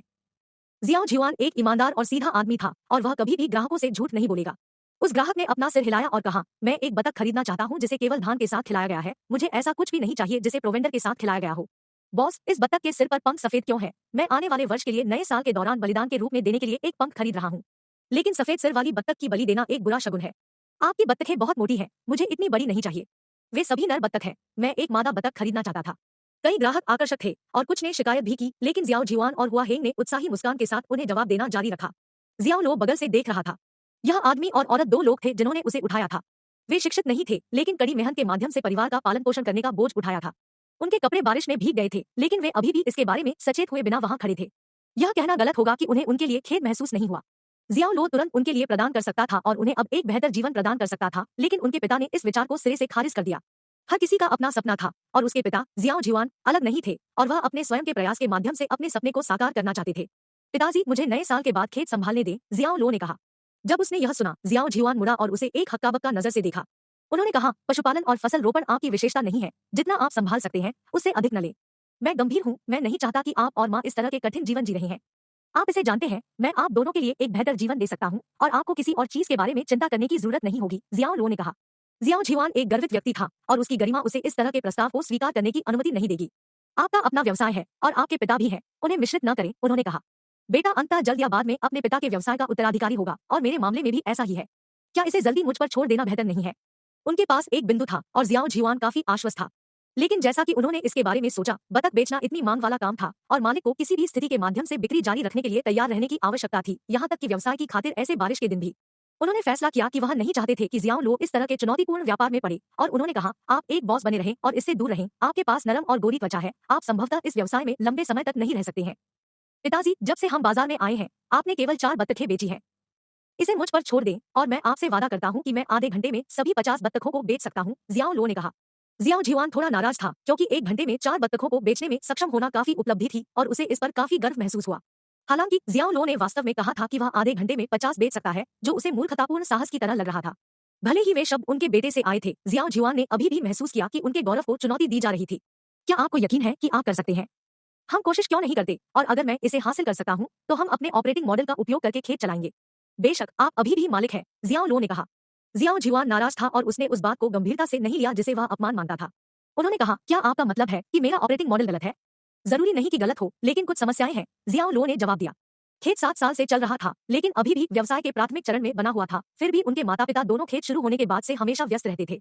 इसने जियो लो को संकेत दिया कि खेत के ऑपरेटिंग मॉडल में निश्चित रूप से एक समस्या थी। वह अपने पिता की मदद करना चाहता था, लेकिन उसके पिता ने किसी भी वित्तीय मदद से बिल्कुल इनकार कर दिया। इसलिए ऐसा करने का सबसे प्रभावी तरीका उसे पैसा देना नहीं था, बल्कि खेत के ऑपरेटिंग मॉडल को बदलना था। फुटनोट 1, चेन शिमी एक चीनी ओपेरा चरित्र है और चीन में एक बेरहम और बेवफा आदमी के लिए एक उपशब्द है। अध्याय 288, एक अनुमान। शहर के बाजार में पशुधन खरीदने और बेचने के लिए एक कोना था। यह एक गली थी जो लगभग 200 मीटर तक चलती थी। गलियारे के दोनों किनारों को मुर्गियों और बत्तखों के साथ साथ छोटे पिल्लों, खरगोशों और यहाँ तक कि कबूतरों वाले पिंजरों से भरा हुआ था। वे सभी दीवारों के खिलाफ ढेर थे और जहाँ से खरीदार चुनते थे। मुर्गियों और बत्तखों ने शौच किया और उनकी बूंदें जमीन पर हर जगह थी। इससे पूरी गली एक भयानक तीखी गंध के साथ फैल गई। एक इमारत के शीर्ष पर खड़े जी सिंह नीचे जियाओ लो को देखते हुए एक छाता पकड़े हुए थे। वह अपनी प्यारी भौहों को भयानक बदबू से बुनने के अलावा कुछ नहीं कर सकती थी। अगर शियाओ लो वहां नहीं होता तो वह तुरंत चली गई होती। शियाओ झुआन जियाओ लो के शब्दों से गहराई से प्रभावित हुआ। अन्य लोग उन चीजों की आलोचना और मजाक कर सकते हैं जिन पर वह विश्वास करता था, वह बस उन सभी को हंसने में सक्षम था। लेकिन जब उनके अपने बेटे ने वास्तव में उनसे यही बात कही, तो इससे उन्हें दोगुना दुख हुआ। पिताजी, 7 साल हो गए हैं। आप दोनों इतने लंबे समय तक डटे रहे, लेकिन आपकी मेहनत रंग नहीं लाई। जब भी मैं आप लोगों को खेत में व्यस्त और थका हुआ देखता हूँ, तो मेरा दिल वास्तव में दुखता है। आपको मौसम की परवाह किए बिना जल्दी उठना होगा, माँ को सूअरों को खिलाने और हर दिन उनके मल को साफ करने की आवश्यकता है। वह जानता था कि वह उन शब्दों से अपने ही पिता को चोट पहुंचाएगा, लेकिन जियाओ लो को अब यह कहना पड़ा। उनके माता पिता पूरे साल व्यस्त रहते थे, खासकर छुट्टियों के दौरान जहां वे खेती के काम में अपने कानों तक पहुंच जाते थे, चाहे वह बारिश हो या चमक। वह नहीं चाहता था कि उसके माता पिता हमेशा इतने थके रहें। एक सपना होना गलत नहीं था, लेकिन अगर कोई गलत दिशा में जा रहा था, तो वे केवल अपने लक्ष्यों से आगे और आगे भटक जाएंगे। पिताजी, आप मेरी मदद से इनकार कर सकते हैं, लेकिन आप दोनों को अपने बेटे के रूप में बेहतर जीवन प्रदान करने की मेरी इच्छा से इनकार नहीं कर सकते, जियो लो ने कहा। हर शब्द उसके दिल की गहराई से आया था।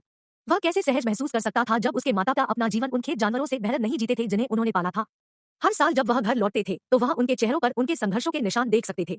वह पहले मदद करने की स्थिति में नहीं था, लेकिन अब जब वह कर सकता था तो इन सभी को बदलना पड़ा। हुआ हेंग की आंखें लाल हो गई जब उसने उसे बोलते हुए सुना। उसने अपनी आंखों के कोने पर आंसू पोंछे। 7 साल की मेहनत, लेकिन उसने कभी शिकायत कब की? जियाओ जीवान के सपने के लिए उसने बिना किसी शिकायत के कठिनाइयों को सहन किया और शाम से सुबह तक काम किया। जब हुआ हेंग को कंधेपोल को ले जाने में परेशानी होती थी तो वह धीरे धीरे भार को आगे बढ़ाती थी, और यहाँ तक कि जब उसे नहीं पता होता था कि बर्थिंग बोने का तरीका कैसे बोया जाता है तो वह मौके पर ही सीख जाती थी। समुद्री शैवाल की कटाई, खेत जोतने, जमीन को खाद देने, सब्जियां उगाने के लिए भी यही हुआ। यह कठिनाई की एक अनथीन यात्रा थी। उसने उस तरह का काम किया जो एक ग्रामीण खेत में एक महिला करती थी, गंदा, थका देने वाला और यहाँ तक कि कड़वा। इस तरह के काम लगातार उसके कंधों को कठोर करते थे, लेकिन उन्होंने उसे मजबूत बना दिया। लेकिन उन्होंने उसकी त्वचा को खुरदरा और दागदार भी बना दिया, और वह अपनी उम्र की अन्य महिलाओं की तुलना में बड़ी दिखती थी। क्या वह थक गया था? पब फ्यूचर द्वारा विज्ञापन। सबसे निश्चित रूप से। लेकिन एक वफादार पत्नी अपने पति का अनुसरण करेगी, चाहे उसका बहुत कुछ ही क्यों न हो। उसके पति का सपना उसका अपना होगा। न केवल वह कठिन जीवन जीने के लिए तैयार थी, बल्कि उसे कोई पछतावा भी नहीं होगा, भले ही वह अपने सपने की खातिर अपने जीवन के 10 साल खो दे। लेकिन अब अपने बेटे को इस विषय को इतनी स्पष्टता से उठाते हुए सुनकर उसे कड़वाहट और दर्द की एक अकथनीय भावना मिली, और उसकी लाल आंखों से आंसू अनियंत्रित रूप से बह निकले। जब जियाओ झिवान ने अपनी पत्नी को फाड़ते हुए देखा तो उसकी भौहें झुक गईं, क्योंकि सहानुभूति ने उसके गुस्से को बदल दिया। वास्तव में उन्होंने लंबे समय से महसूस किया था कि वह स्वार्थी थे, अपमानित होने के लिए तैयार नहीं थे और खुद को साबित करने पर आमादा थे। अब वह इनकार नहीं कर सकता था कि उसका निर्णय उसकी अपनी पत्नी के लिए कितना क्रूर और अन्यायपूर्ण था। यह 7 साल हो गया था और उनका कृषि व्यवसाय अभी भी अपने विकास के चरण में था, प्रति वर्ष केवल 50 से 60 हजार डॉलर का शुद्ध लाभ पैदा कर रहा था। शायद उसका बेटा सही था। जिस तरह से उन्होंने अपने व्यवसाय का संचालन किया वह वास्तव में गलत हो सकता है। ठीक है, अगर आप इन 50 बत्तखों को आधे घंटे के भीतर बेच सकते हैं तो मैं आपकी हर बात का पालन करूंगा, जियाओ झिवान ने कहा। हुआ हेंग ने जियाओ झिवान को धक्का दिया और उसे देखा। उसने कहा, सबसे अच्छे दिनों में भी आप पूरे दिन में केवल 50 बत्तख बेचने में कामयाब रहे। हमारे बेटे को आधे घंटे के भीतर 50 बत्तखें बेचने के लिए कह रहे हैं? क्या आप जानबूझकर उसके लिए चीजों को मुश्किल बना रहे हैं? जियाओ झिवान ने जियाओ लो की ओर इशारा करते हुए निर्दोष होने का दावा किया और कहा, मुझे यह विचार नहीं आया, उसने किया।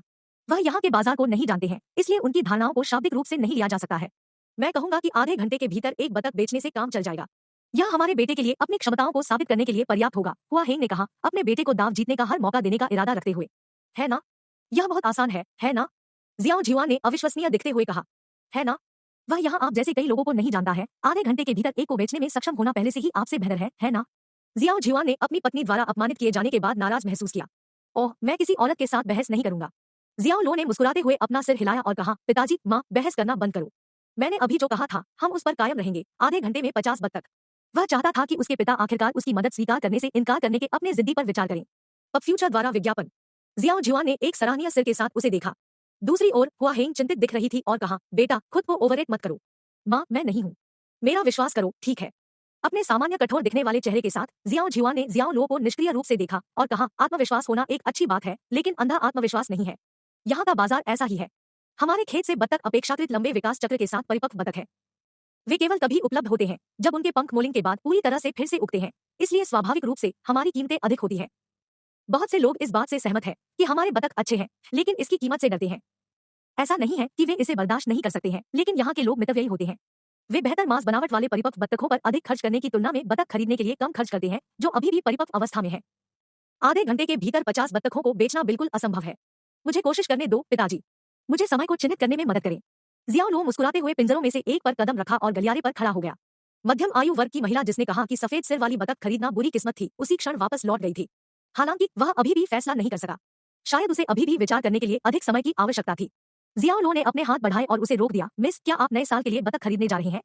मध्यम आयु वर्ग की महिला थोड़ी देर के लिए चौंक गई, फिर उसने कहा, हाँ, मैं बतख खरीदना चाहती हूँ। लेकिन आपके पास बहुत सारे सफेद सिर वाले बत्तख हैं, इसलिए मैं आपसे खरीदने पर विचार नहीं कर रहा हूँ। मिस, सफेद सिर वाली बत्तख अशुभ नहीं है। इसके विपरीत यह पवित्रता और समृद्धि का प्रतीक है। काली बत्तखें वे हैं जो अच्छी नहीं है। सफेद अंतिम संस्कार का प्रतिनिधित्व करता है जो मृत्यु से संबंधित है। यह अचानक समृद्धि क्यों बन गया है? पीछे हटो, मैं तुम्हारी बातों को सुनना नहीं चाहती, मध्यम आयु वर्ग की महिला ने जियाओ लो को चेतावनी देते हुए कहा। हालांकि सफेद अंतिम संस्कार का प्रतिनिधित्व करता है, अंतिम संस्कार का उद्देश्य क्या है? क्या यह उन लोगों को अनुमति देने के लिए नहीं है जो जीवितों की दुनिया में अभी भी अपनी संतानों की रक्षा करने के लिए चले गए हैं ताकि वे एक बेहतर जीवन जी सकें? अधेड़ उम्र की महिला भड़क उठी और बोली, तुम सचमुच काले और सफेद रंग को टाल रहे हो। ऐसा कहने के लिए आपको क्या योग्य बनाता है? मैं एक भाग्य वक्ता हूँ और मैं किसी के चेहरे की विशेषताओं को पढ़कर भाग्य बता सकता हूँ, इसलिए निश्चित रूप से मैं ऐसा कहने के लिए योग्य हूँ। यदि आप मुझ पर विश्वास नहीं करते हैं तो मैं आपको दिखा सकता हूँ कि मैं क्या करने में सक्षम हूँ। मुझे भविष्यवाणी करने दें कि आप अपने पिछले जीवन में क्या थे, इसके बारे में क्या? जियाओ लो ने हर समय अपने चेहरे पर एक आत्मविश्वास भरी मुस्कान रखी। क्या आप मेरे पिछले जीवन को पढ़ना चाहते हैं? उसके चेहरे पर अवमानना लिखी हुई थी और यह स्पष्ट था कि वह उस पर थोड़ा भी भरोसा नहीं करती थी। ठीक है, मुझे कोशिश करने दो। आप एक हो सकते हैं। सरकारी कर्मचारी? जियाओ लो ने महिला को देखा और जब उसने उसे एक स्निकर को पकड़ते हुए देखा तो उसने तुरंत अपनी भविष्यवाणी बदल दी और कहा, लेकिन सरकारी कर्मचारियों से अधिक बेहतर। ऐसा व्यवसाय। आप एक शिक्षक थे। आप अपने पिछले जन्म में एक शिक्षक थे, क्या मैं सही हूँ? अध्याय 289 शुभ बतख। मध्यम आयु वर्ग की महिला अचानक सदमे में सीधी हो गई। उसने जियाओ लो को देखा और कहा, एच कैसे, क्या आप यह जानते थे? मैं आपको पहले ही बता चुका हूँ। मैं एक भविष्यवक्ता हूँ और मैं चेहरे की विशेषताओं को पढ़ सकता हूँ, जियाओ लो ने कहा, यह जानते हुए कि अब वह उसकी मुट्ठी में था। वास्तव में यह बताना आसान था कि मध्यम आयु वर्ग की महिला ने अतीत में क्या काम किया था, क्योंकि उसकी दाहिनी हथेली खुरदरी थी और यह केवल दोहराए जाने वाले उपयोग के कारण हो सकता था। वह या तो डेस्क जॉब पर काम करती थी या लंबे समय तक ब्लैकबोर्ड पहुंचती थी। इसके अलावा मध्यम आयु वर्ग की महिला ने बड़े करीने से कपड़े पहने हुए थे। स्वाभाविक रूप से वह केवल एक शिक्षक हो सकता है। आपको यह महसूस करना चाहिए कि एक शिक्षक के रूप में आपने अपनी लंबे वर्षों की सेवा में अपना आत्मविश्वास विकसित किया है। लेकिन शिक्षण के आपके पंथ के केंद्र में आपका आत्म अभ्यास है कि मैं कहता हूँ, आप सुनते हैं, मैं करता हूँ, आप सीखते हैं। और यह आदत आपके लिए दूसरों की सलाह को स्वीकार करना मुश्किल बनाती है। इसलिए जब मैंने कहा कि सफेद सिर वाली बत्तख अच्छे भाग्य का प्रतीक है, तो आप तुरंत मुझसे असहमत थे। लेकिन मैम, जैसा कि मैंने उल्लेख किया है, मैं एक भाग्य टेलर हूँ। मेरा सुझाव है कि आप सफेद सिर वाली बत्तख खरीदे, यह आपके परिवार के लिए सौभाग्य होगा और मुझे बस इतना ही कहना है। निर्णय आपका है। उनके बोलने के बाद जियाओ लो पीछे मुड़े और एक और शब्द कहे बिना चले गए। इसने केवल रहस्यवाद की उनकी आभा को बढ़ाया। मध्यम आयु वर्ग की महिला के अवचेतन में कुछ ऐसा हुआ जो उसे महसूस हुआ कि उसने एक जीवित देवता का सामना किया है और वह उसे दिव्य निर्देश दे रहा था। उसका मन बन गया। वह तुरंत एक उत्साही मुस्कान के साथ उसके पीछे चली गई। नौजवान, मैं तुम्हारी बात सुनूंगी और सफेद सिर वाली बतख खरीदूंगी। क्या आप मुझे बता सकते हैं कि मुझे और क्या करना है? उसने पूछा। यद्यपि वह पूर्व में एक शिक्षक थी, पुरानी सांस्कृतिक मान्यताओं की एक विचारधारा अभी भी उसके भीतर गहराई से निहित थी, अन्यथा वह सफेद सिर वाली बत्तखों को अस्वीकार नहीं करती। उसे बस अपने बेटे के साथ घर पर समस्याएं थी, जो अचानक बहुत अवज्ञाकारी हो गया था और लगातार उसे बहुत परेशानी पैदा कर रहा था। उसने महसूस किया कि यह आने वाले वर्ष के लिए एक बुरा शगुन था। ऐसा हुआ कि जब जियाओ लो ने अपने पेशे का सही अनुमान लगाया, तो उसे विश्वास हो गया कि जियाओ लो एक मामूली देवता था जो उसे आवश्यक मार्गदर्शन प्रदान करने के लिए उसके रास्ते में डाल दिया गया था। यह सबसे अच्छा है यदि आप दो खरीदते हैं। अच्छी चीजें जोड़े में आती हैं, बस आप जानते हैं। जियाओ लो ने बोलते समय अपनी थोड़ी उठा ली और अपने हाथों को अपनी पीठ के पीछे रखा, जिससे खुद को ऋषि जैसा व्यवहार मिला।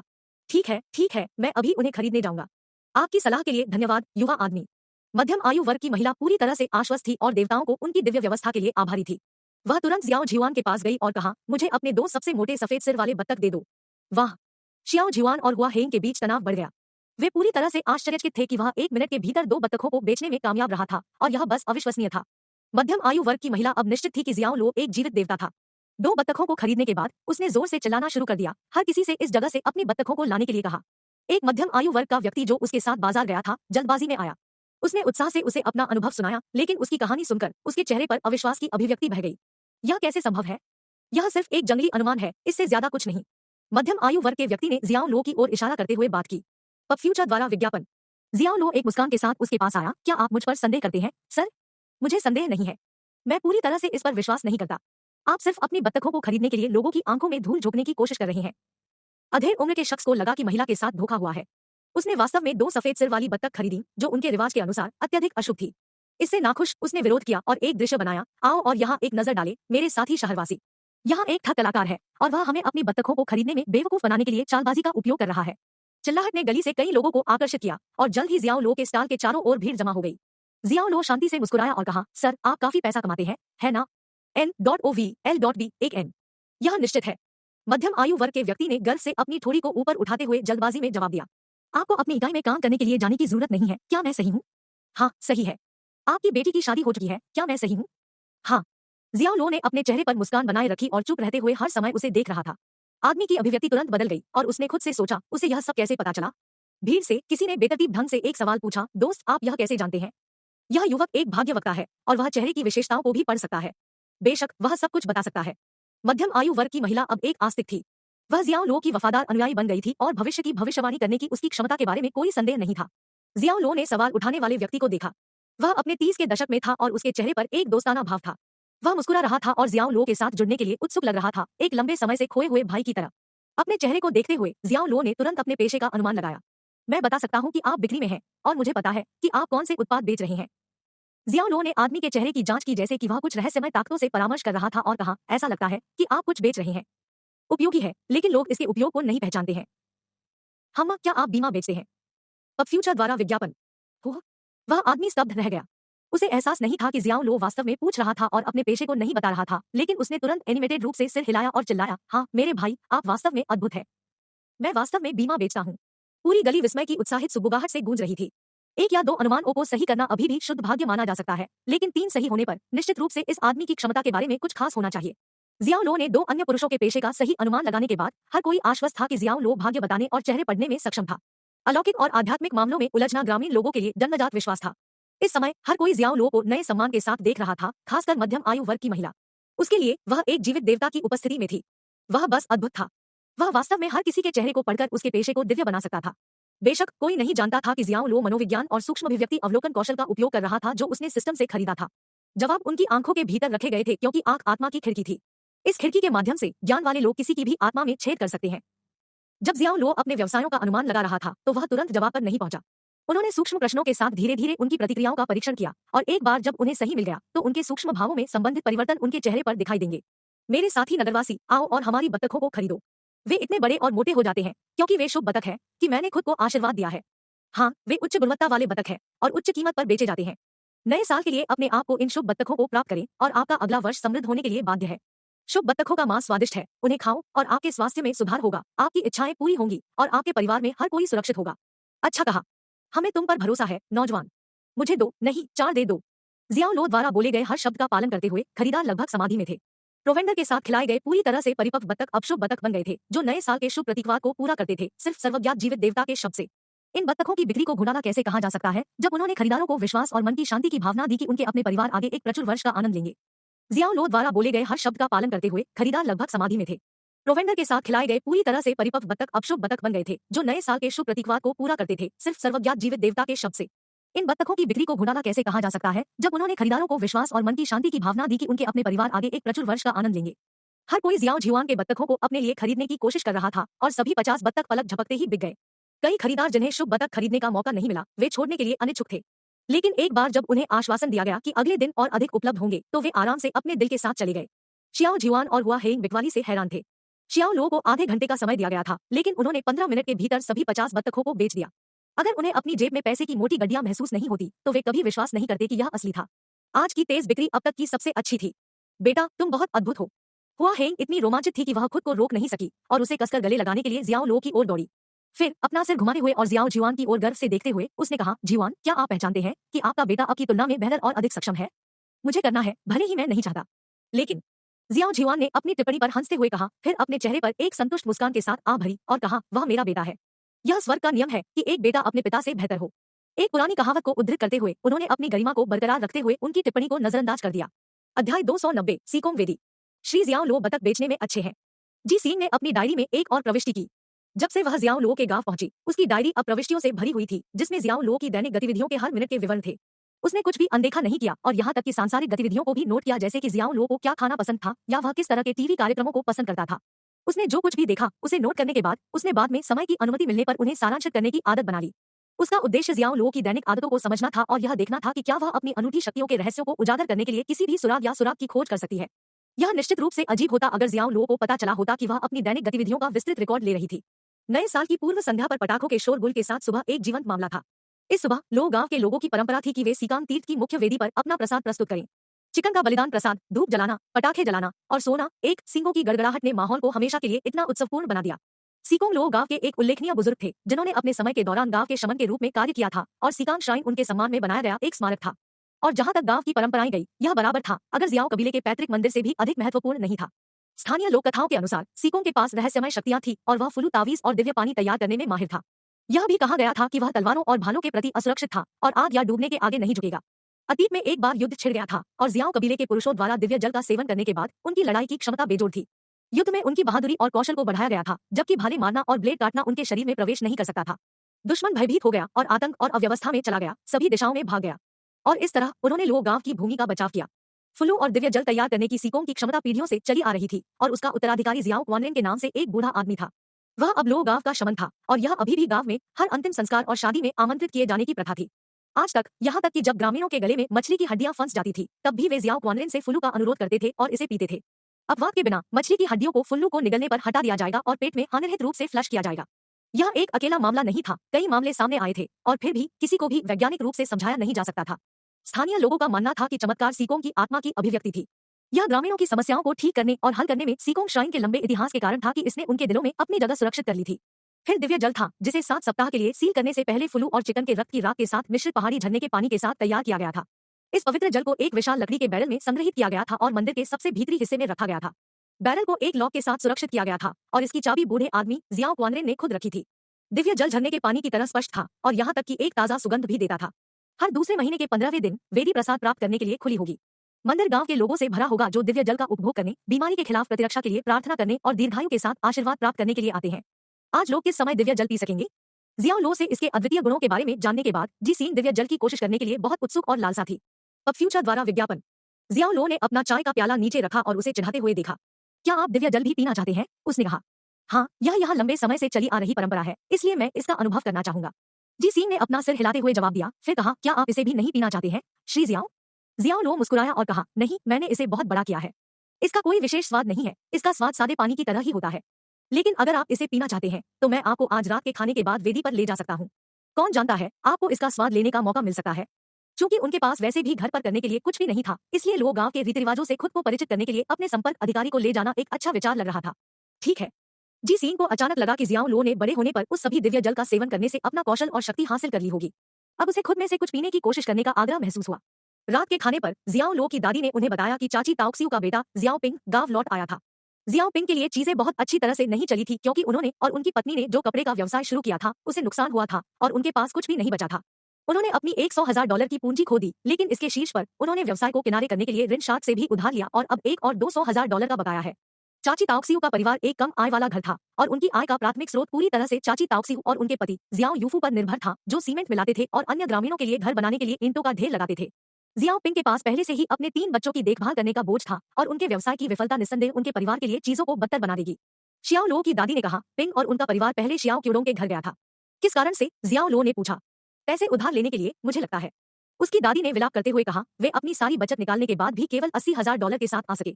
यदि वे अगले कुछ दिनों में $200,000 का भुगतान नहीं करते हैं तो यह $300,000 या $400,000 हो जाएगा। जी सीन रुक गई, अभी भी अपनी चॉपस्टिक्स पकड़े हुए, और पूछा, क्या ऋण शार्किंग अवैध नहीं है? जियाओ लो ने जवाब दिया, हाँ, यह अवैध है, लेकिन यह एक दूरस्थ पहाड़ी क्षेत्र है, इसलिए अधिकारियों की यहाँ ज्यादा उपस्थिति नहीं है। लोन शार्क इस तरह की जगह में पनपते हैं। ओह। जी सीन ने सिर हिलाया और फिर अपना खाना जारी रखा। जियाओ लो के दादा ने तब कहा, जियाओ लो, हमारे परिवार के आपकी चाची ताओक्सियू के परिवार के साथ घनिष्ठ संबंध है।